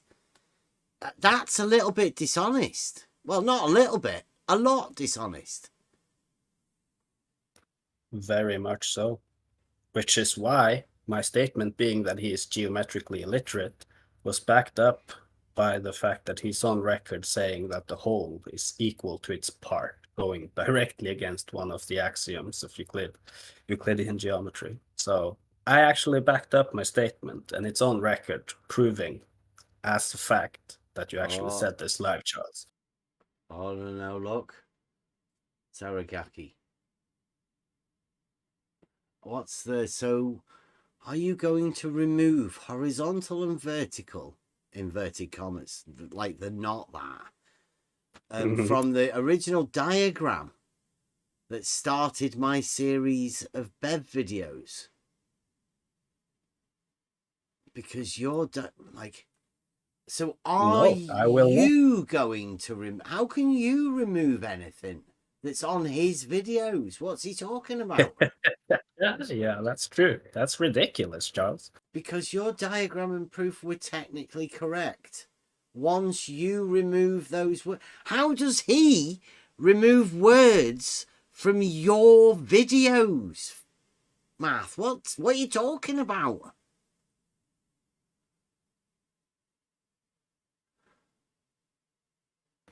And also, what's the problem with those words in the first place? I don't see the problem. From the original diagram, I started a series of Bev videos. Have you got a series of Bev videos, Math? Can we just link us to the video that you're talking about? And then we can have a look at the picture that you want Saragaki to remove the words from. Please. The original picture. Come on. Don't say stupid shit and then not have any way to back it up. So are you going to remove horizontal and vertical from the original diagram that started my series of Bev videos? Come on, Math. Where's the original series of Bev videos? Please link us to the picture, the original diagram. Or is he meaning, is he telling us that there's a picture that you drew, Saragaki, that triggered him into making a series of videos? Is that what That's he's what I'm talking reading. about? Right. So, which picture was that? Can we find that? Can you remember what it was? What was so triggering? Is it the one where I went on the whiteboard to do a horizontal and vertical? Or was it the 1 degree over 69 miles? Yes. So it was it you who wasn't it? triggered Me. him. Yes. Oh, why? You think that was Saragaki? No, Saragaki did the perpendicular proof of the horizontal and vertical. So he might be linking the two together. Right? He might have already had you and the perpendicular proof. And then me when I drew the thing for 69 miles and 1 degree to show people how you measure 1 degree over 69 miles. That's all I was doing, Charles. And you sort of equated that with a mathematical perpendicular proof and got all triggered to cause a load of videos. Is that what's happened? I think it is, isn't it? Yeah, that sounds about right, yes.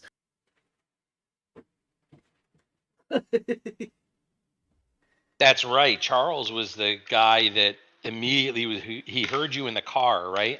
Yeah, on the way home. Immediately went home and had to get something out, but it really didn't bother him that much. Yeah. He said. Yeah, that's interesting. But he just had to get it out immediately. And I'm still noticing, because the chat's on here, that he's still not answered. But he keeps saying that Mike's a compulsive liar, even though all Mike's asked him is to state...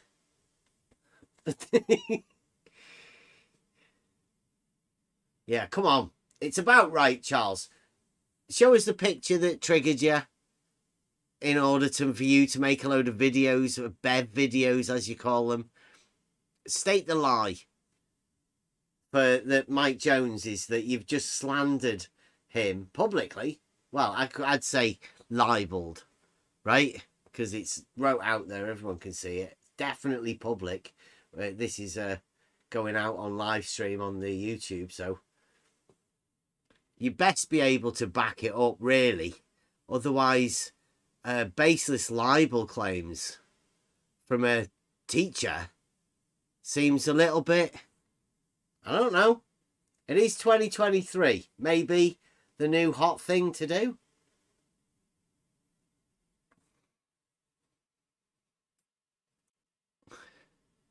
Somebody wants to raise their hands if they've got a major in mathematics and or geometry. We are on the internet.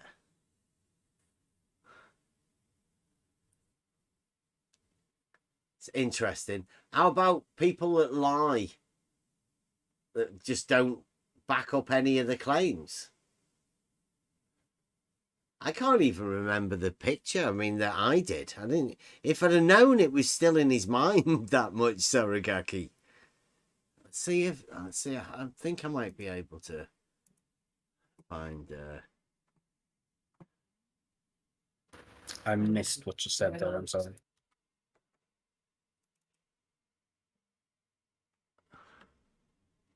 There you go.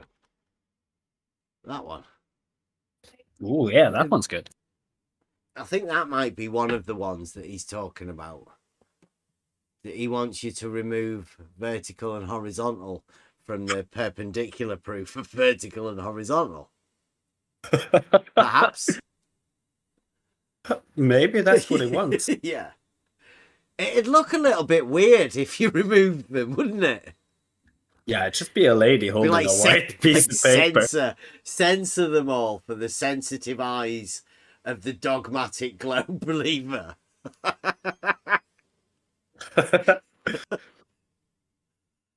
It'd just be using the identities. P is a straight line perpendicular to not P. That'd be good, wouldn't it, Charles? Yeah. Can we just call one V and the other one H for sensitive eyes? Please don't read too much into it.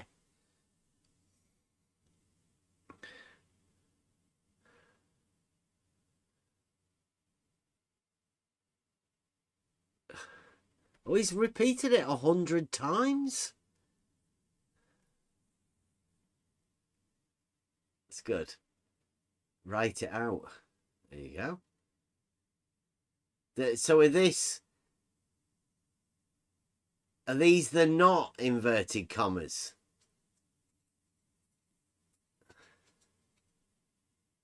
Charlie never studied math in college. Not. The not. So he's saying that Charlie did study math, I think, with the not.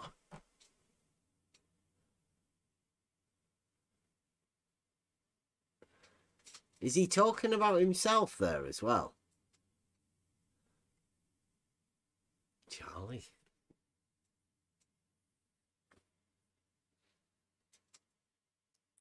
Charlie says. It's a good rave tune, that. Back in the day.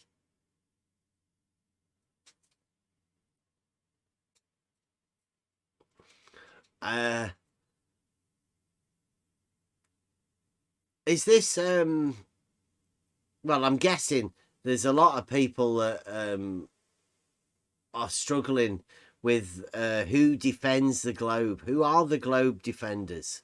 The dogmatic globe defenders. Because obviously reality doesn't need defending by anyone. It's already there. It's fine. Nobody will bother about that.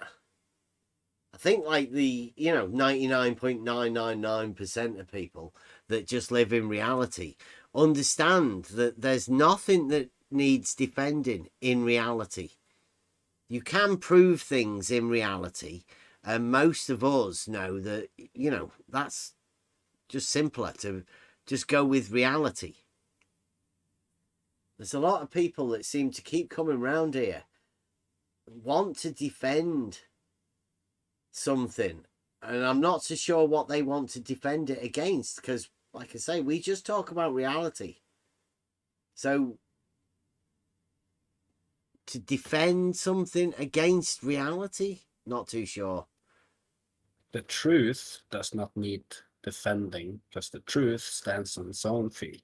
The truth, it's preeminent. It sets the agenda. If you want to defend against that, go right ahead. Yeah, it doesn't really need defending. I don't know. It definitely doesn't need attacking.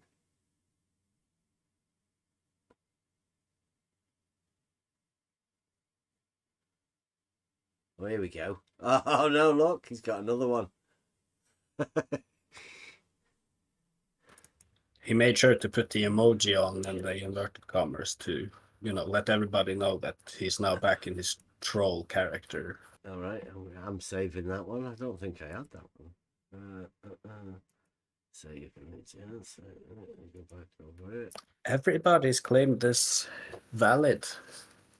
It is a perfectly valid mathematical proof for perpendicularity. Some people just get upset. I think really it's just the horizontal. Or maybe one of the vertical. It's okay. It's the horizontal and one of the verticals. Yep. Yeah, I was going to say they do tend to get triggered about the vertical as they leave the horizontal.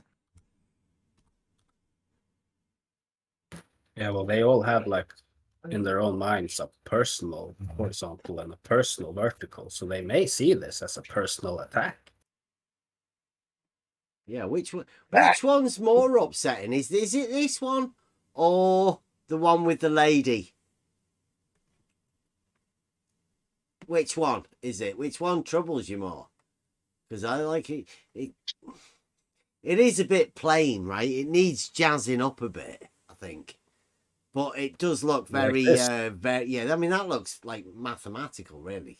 Like that's how you'd see it if you were to see a mathematical paper, right? Wrote with a proof. Mm-hmm. Yeah. Yep. So, but I mean, it's not really appealing for meme version, is it? I don't know what it is that he's upset about it, because he's got quoted horizontal and verticals. Here's the original Saragaki diagram. He thinks it's a diagram. It's geometrically illiterate due to the presence of horizontal and vertical.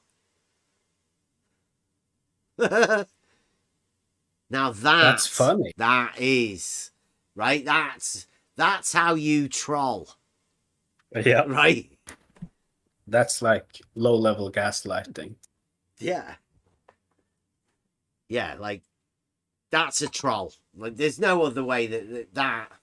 In fact, that needs saving as a clip of all of that together. Flat Earth math and his finest moments. If I can get it just about right, well, might be able to do a thumbnail with that. There you go. Copy, and we'll put it in.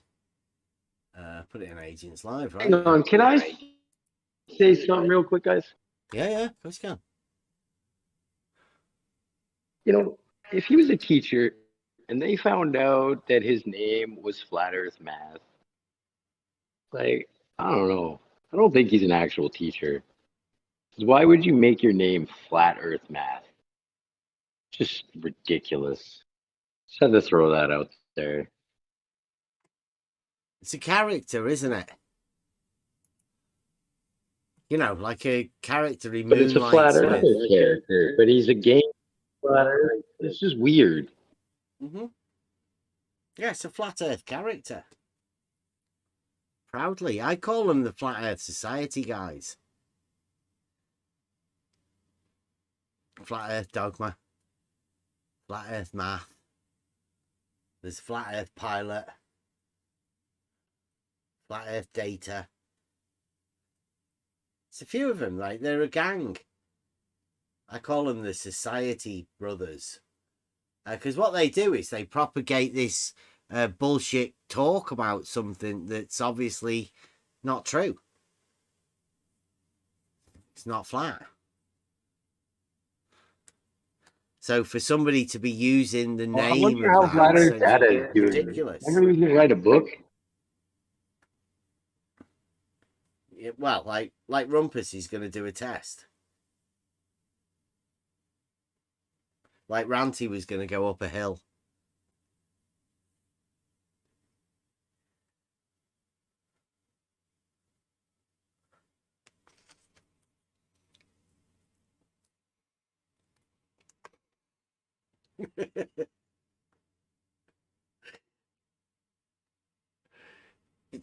my superior, chairman of the math department. He loves the bracketed things, doesn't he? Finds it very amusing, my flat earth escapades. Anyone can read the origin of my YouTube screen name. So, dedicated to the study of math and science for the flat earth debate. Well, everybody knows there's no such thing as flat earth debate. It's a fallacy. It doesn't exist. It only exists to change the word debate. Because there is no debate. There is no argument. There can be no argument for the flat earth. And to my recollection, there is no argument to be made for the dogmatic globe model either. So to pretend that the flat earth debate is anything more than triggered boomers shouting at each other over the fantasies, it's ridiculous. Absolutely ridiculous. And to think that you've got a guy that's the chairman of the math department, tell him to come over here and have a chat with us in reels and see what you actually do.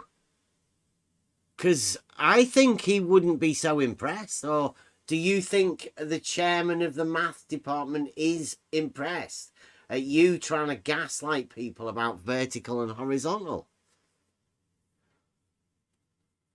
The only option I can see is that the chairman is on the same level, same page as Charles himself, and is just enjoying it for the same reasons Charles is. Trolling. That's trolling, yeah. Yeah. Well, like, do you always go around assuming people that are flat earthers if they're talking about mathematical principles? Because would never occur to me, no. That's what he seems to be doing, right? Because he does realize that we're not actually flat earthers, right? The only person with flat earth in his name is the ridiculous guy that's trying to gaslight us about vertical and horizontal not being perpendicular.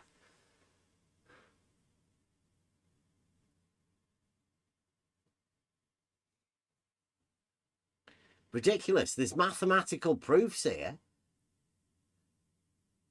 Are you trying to tell us, Math, that you've shown these proofs to your mathematical tutor, or what's he called, the head of department,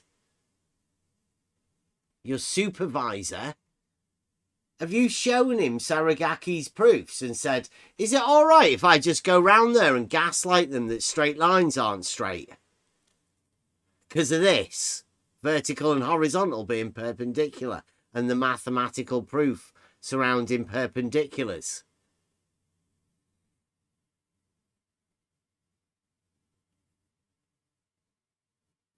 I asked him about the angle between a diameter and the circumference, and he immediately said 90 degrees. Yeah, wow. So the chairman of the math department is geometrically illiterate too, Charles. How surprising.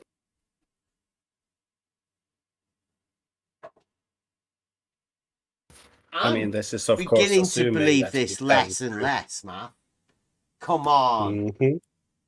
Supervisor, why would you be asking him fucking stupid shit like that? And why would he be agreeing to it?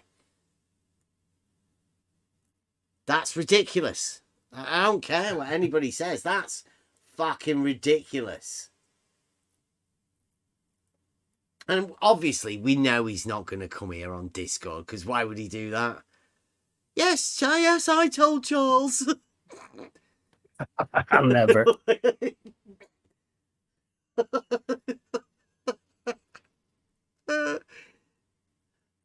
Yes, I'm Charles's supervisor. And I did say that he's all right coming round here pretending to be a flat earth mathematician, bending straight lines. It's fine with me. This is new maths.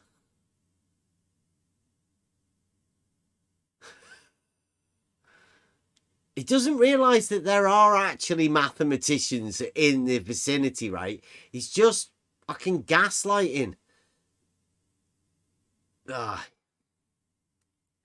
Gaslighting professionals. Terrible job. I'm so glad I came across the name for that fallacy where he assumes that he knows what some other person is thinking and why they're saying what they're saying. In his case, he assumes, okay, let's not go there necessarily, but yeah, he has an assumption that he's building this all on. It's called bulverism. And I'm very happy I came across that yesterday. Yeah, I think we're going to have to go over all of the different fallacies and stuff like that, because sometimes you just need to hear them, don't you? And then you can piece them together to certain arguments that you've heard.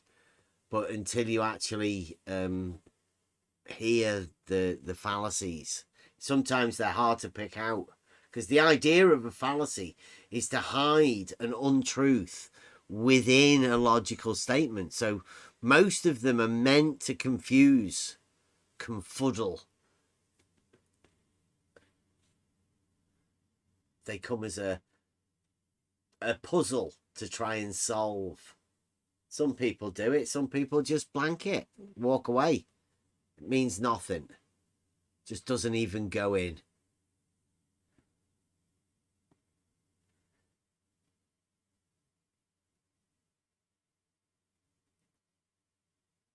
I think the issue isn't in Euclidean geometry. Everybody agrees that Euclidean geometry is Euclidean geometry.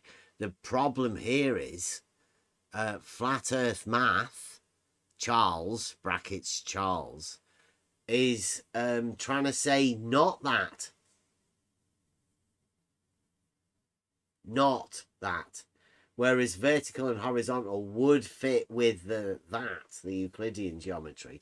The that everybody understands for straight lines, perpendicularity. Planes. Planes. Flat earth math, brackets Charles, wants to say not that. And then he wants to say you're a liar, instead of answering any question about anything that he stated. It's dishonest at its core. And for him to pretend he's a teacher to do this sort of stuff is ridiculous. But hey, this is a guy, he's been in this arena for quite a long time. He's got superiority in all matters to do with anything to do with his dogmatic globe model. Well, we're just talking about reality. Nobody has the right to overcome or try and gaslight people about straight lines in reality, except certain group of people that have got highly model afflicted, like severely model afflicted, not highly, severely.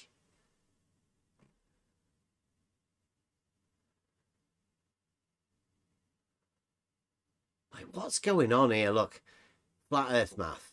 You can describe blue grid lines on graph paper as horizontal and vertical, for example, in the graph. Why blue? Horizontal. What's blue? There's something there. It's like a code word, isn't it? It's like a, I'll just send out my call. I need help. Blue. Yeah, I used black lines in my diagram. He calls it a diagram anyway. Safe it's words. Of course truth. So it's because my lines are black. Is that the problem, Charles? Yeah, you can describe blue lines as horizontal and vertical, but not black lines. Not black ones. Slightly deranged, but these don't scale in reality. Like straight lines don't scale.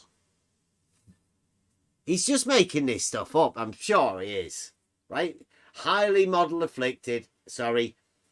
severely model afflicted, thinking that straight lines, the horizontals and verticals, don't scale in Hence my reality. comment. Yeah, he said that. And it's live. Put it on the screen. It's on the This screen, is yeah. part of why I'm calling you geometrically illiterate, Charles. Saying straight lines don't scale in reality is a blatant, admission of your own ineptitude in the topic. He specifically used plumb bobs in his demonstration and said the horizontal line could go many miles. Yeah. Of course. Perpendiculars. You just need one line and you can extend either of them from that. Absolutely mental. Like, I'm pretty sure he lives in reality like all of us. Physically, yes. But yeah, severely model afflicted. But it's damaged mind. I'm saying it. I'm going to call it now. This is why you don't want to have anything to do with this model. This dogma. Dangerous.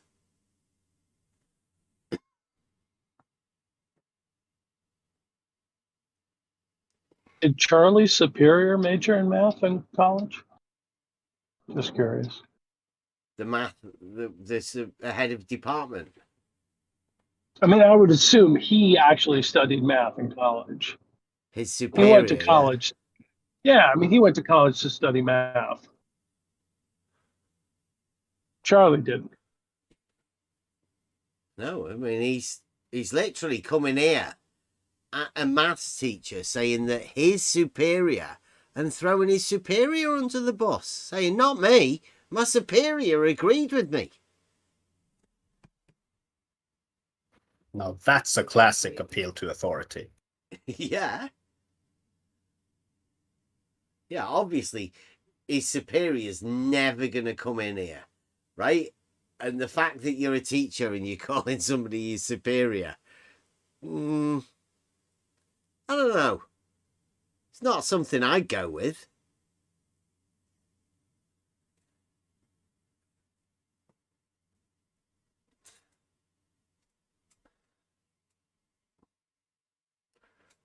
It is really bad, Charles. I hope you see it.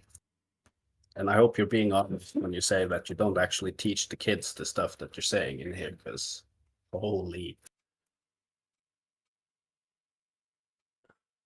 There's a statement there where it says, I didn't study math, computer science, or statistics in college.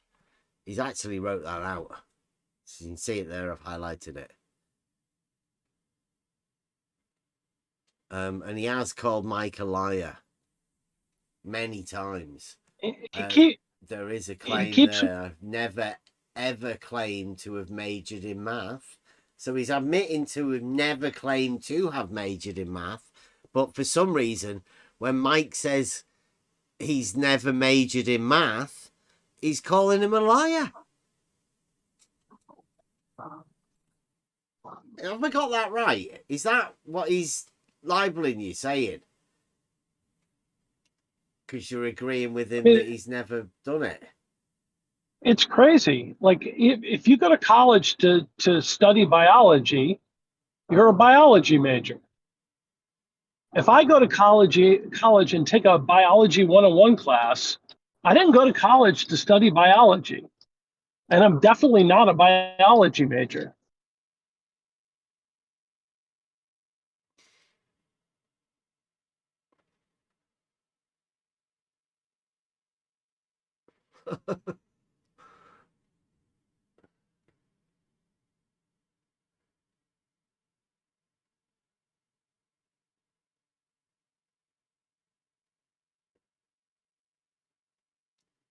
Right, so he's saying that vertical and horizontal on graph paper, that is scalable. Right, so but what he's saying is the vertical on the graph paper, the vertical and horizontal relationship on graph paper is different than reality. Although the vertical and horizontal on the graph paper is in reality too.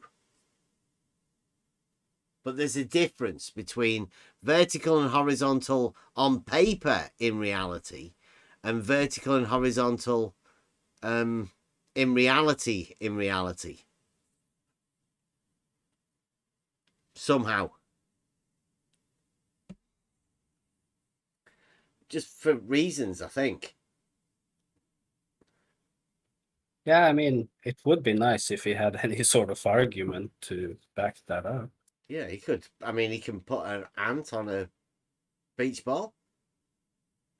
I mean, I don't know really what else he's got, really, other than doing things like that. I mean, like, why aren't vertical and horizontal perpendicular in reality, just like they are in the graph paper in reality? What's different? So what if we had, what does it say, hundreds of miles of graph paper? They would be perpendicular at either end then, which is perfectly fine for him, no problem. But then if you hang a plumb bob, something's wrong somehow. I don't understand why. I would like to know why.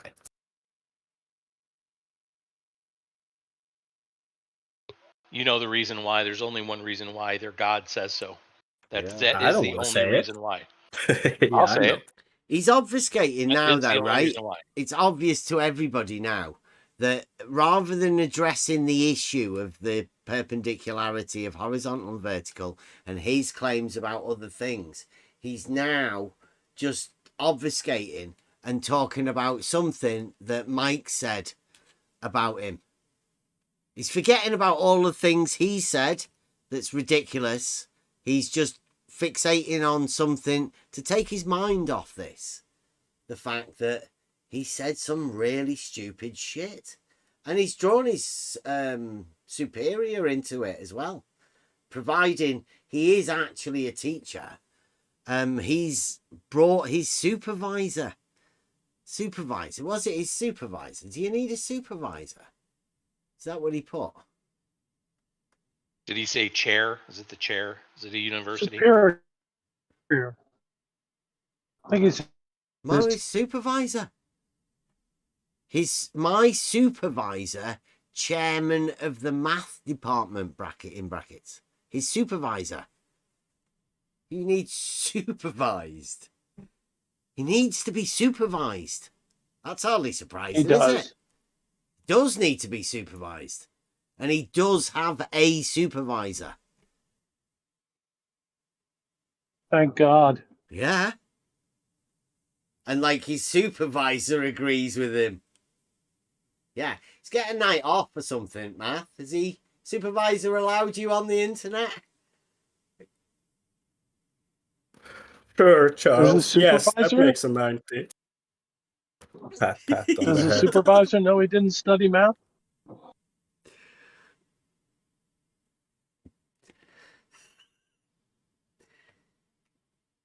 Is that what the brackets is? My supervisor. You can just put anything in the brackets that you want to for a bit. Is your supervisor with you right now, Math? Charles? Is he helping you type right now?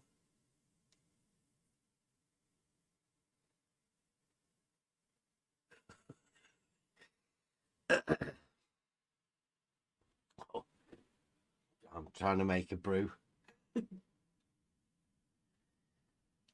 Get ready for Friday. It will be Blue Marble Science and Flat Earth Math, or maybe Verses, I don't know. Do you think they'll get along?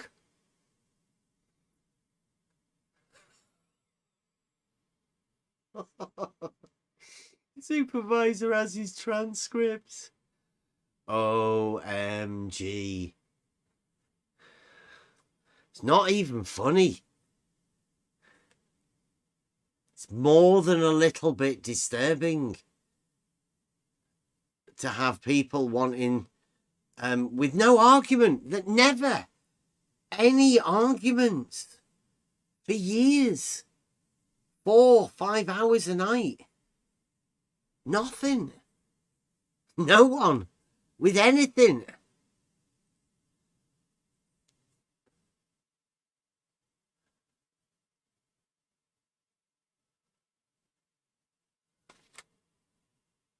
Absolutely crazy. But hey, 2023. This is the future. This is science, modern day science, new modern day science.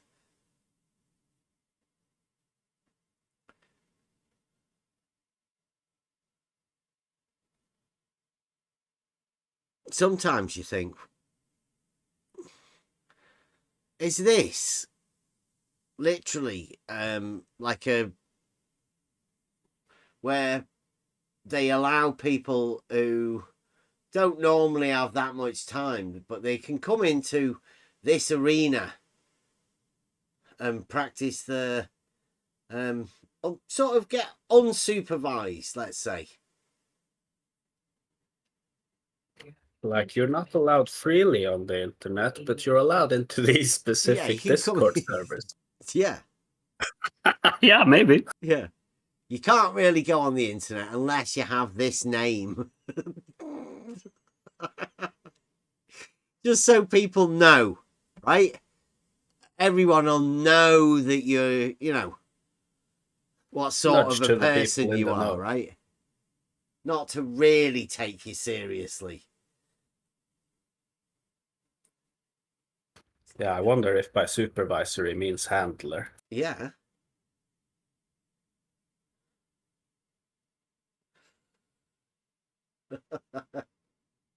Is he crying to mommy right now in the chat? He's saying that guy, his supervisor said you can use the tangent.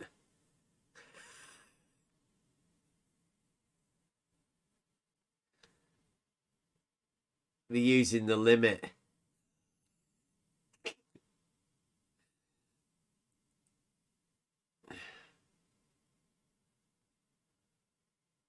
And you said people didn't like the tangent because it was a straight line. That's fucking ridiculous.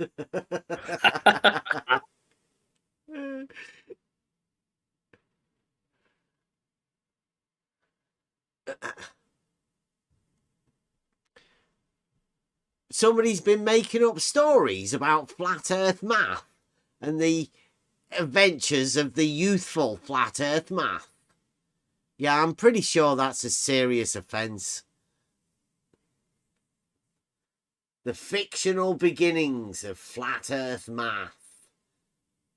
Get real, Charles. You're a character on the internet, obviously.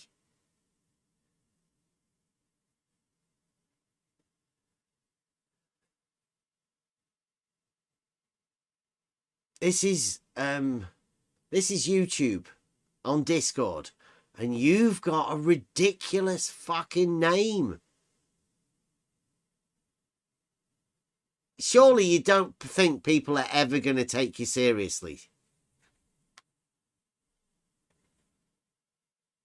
I definitely do not take anybody with that name seriously at all. Never could.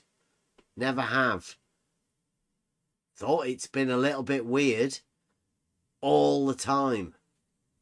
And now this is just even more weird. Obsessed.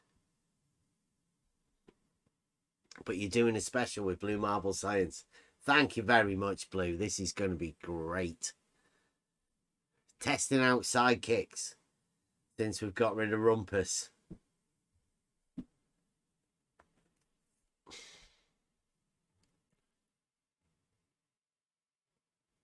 There is some good video. I have to do a flat earth math.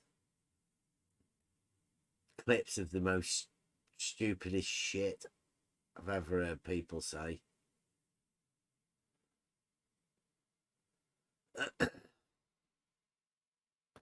Yeah, Charles is up there, but I can say that because he's one of the ones that I've actually had direct conversation with. So I can agree with that wholeheartedly. He has said some of the most stupid shit I have ever heard in my life. Yes. No, from anyone, really. But Yeah. acclaimed teacher as well. Like, almost makes me think you could possibly be an escaped mental patient. Just delusional. Obviously. In an arena that seems to be people just obsessed with the model. I can't understand why. Dogma. Why do people allow Dogma to do it? Unless it's like role-playing, possibly, glarping.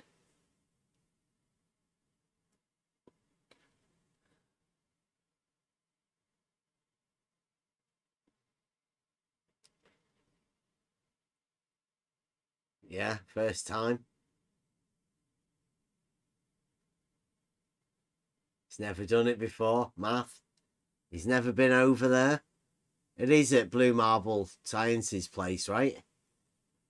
Been invited. Special time. Flat Earth Math, Charles, and Blue Marble Science, Big Blue. They call him Big Blue. I'm really glad I get to sit on the sidelines and look at that on YouTube and not actually be involved in that and just sit and watch and listen. We will be doing a watch along Friday night. We usually go live Friday nights, but this one will be special.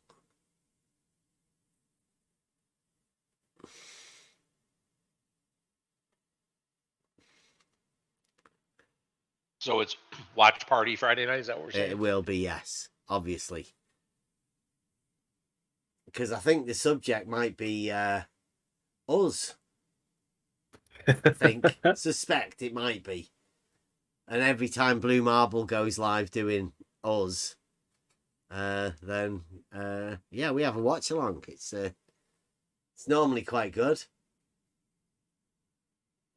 And it being Friday, that gives us the whole weekend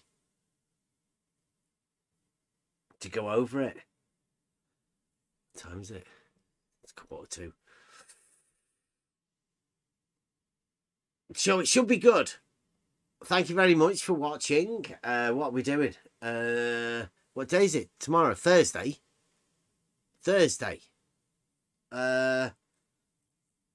I'll get a bit more time to go over something. I was hoping.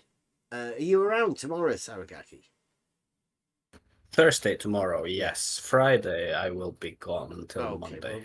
Well, but tomorrow I was hoping to go over, try to go over Proposition 29, and Blue Marble Science reciprocal zenith angles and how it might work and how impossible it actually is for what math and thingy you're going to go over. Just to go over a bit of the, Euclidean geometry that Blue Marble claims he's doing with the external angles. I tried to explain it, so I'll have a go at trying to set it up on the GeoGebra, and we'll just try and work it out, right? Yeah, that sounds Tomorrow, good. That sounds good for the Euclid night. Okay, thank you very much, people. We will be doing that tomorrow. Charles, yeah, doing 9 o'clock. Yeah, it is 9 o'clock. So Friday we will be going a bit live beforehand. I think we should do a prediction show. So Charles, don't let us know what you're doing. All right, don't get triggered tomorrow and give any hints away. And we'll do it. Go on. I was just gonna say we may have to consider a drinking game for those that like adult beverages. We might want to do that Friday night. Yeah. Yeah, maybe 9 o'clock Friday night. UK. Don't have to work. Yeah. So it's every time Blue or Charles say a certain word. There we go. We can't say Bev though, because we'll be. No, I don't think they'll be mentioning me. I think. I think it'll be you guys. I think it's the whole thing. Saragaki's going to be there. Don't want to give we can do that Friday, right? We'll do it a geometry thing tomorrow. Maybe have a go of showing how elevation changes is ridiculous. Yep. But mainly we'll go over the Euclidean proposition 29 that Blue's brought into this as a proof for reciprocal zenith angles. Might have to do some buzzword bingo or something like that. Yeah. That'd be We'll fun. get something set up for Friday. Yeah. We might go a little bit early on Friday so we get a couple of hours in before it actually starts. Are we doing party games? Yeah, we can do. Yeah. In the tangent on the circle?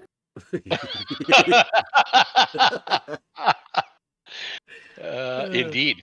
We don't mind tangents. Straight Yeah. lines are fine with us. It's other people that have the issue with the straight lines. Okay, I'm going to get going because I need a brew. Gagging. What's Flat Earth Mass talking about? Why can't they do geometry?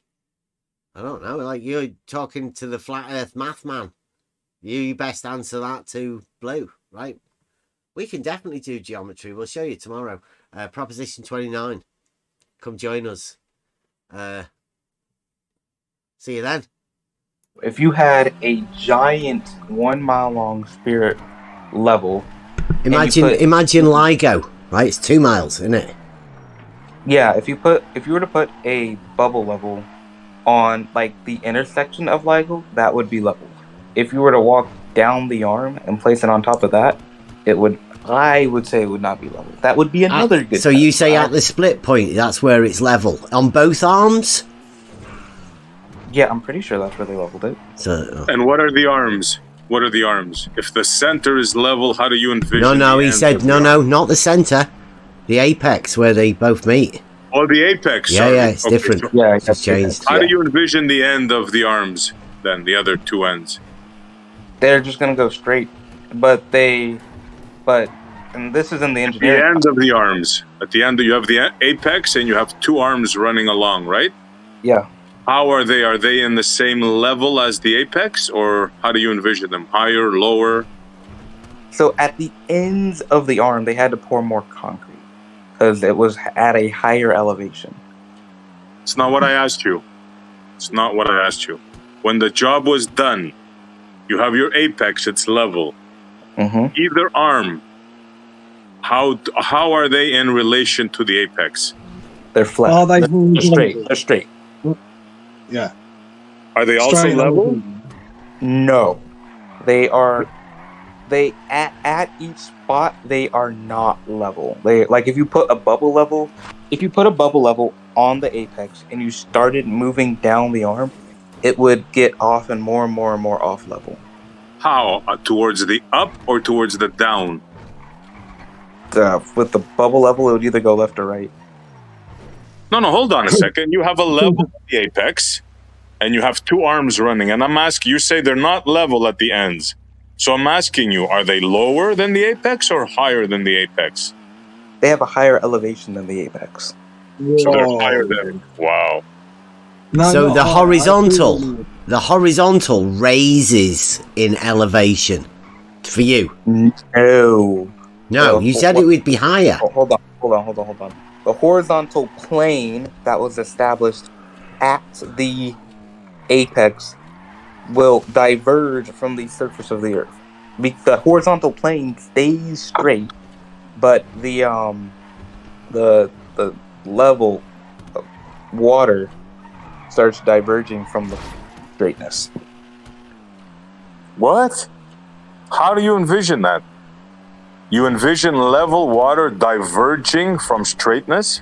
Yes, I do. Wow. How is that possible? Because level is a curve. And water is level. That's my model dictates, right?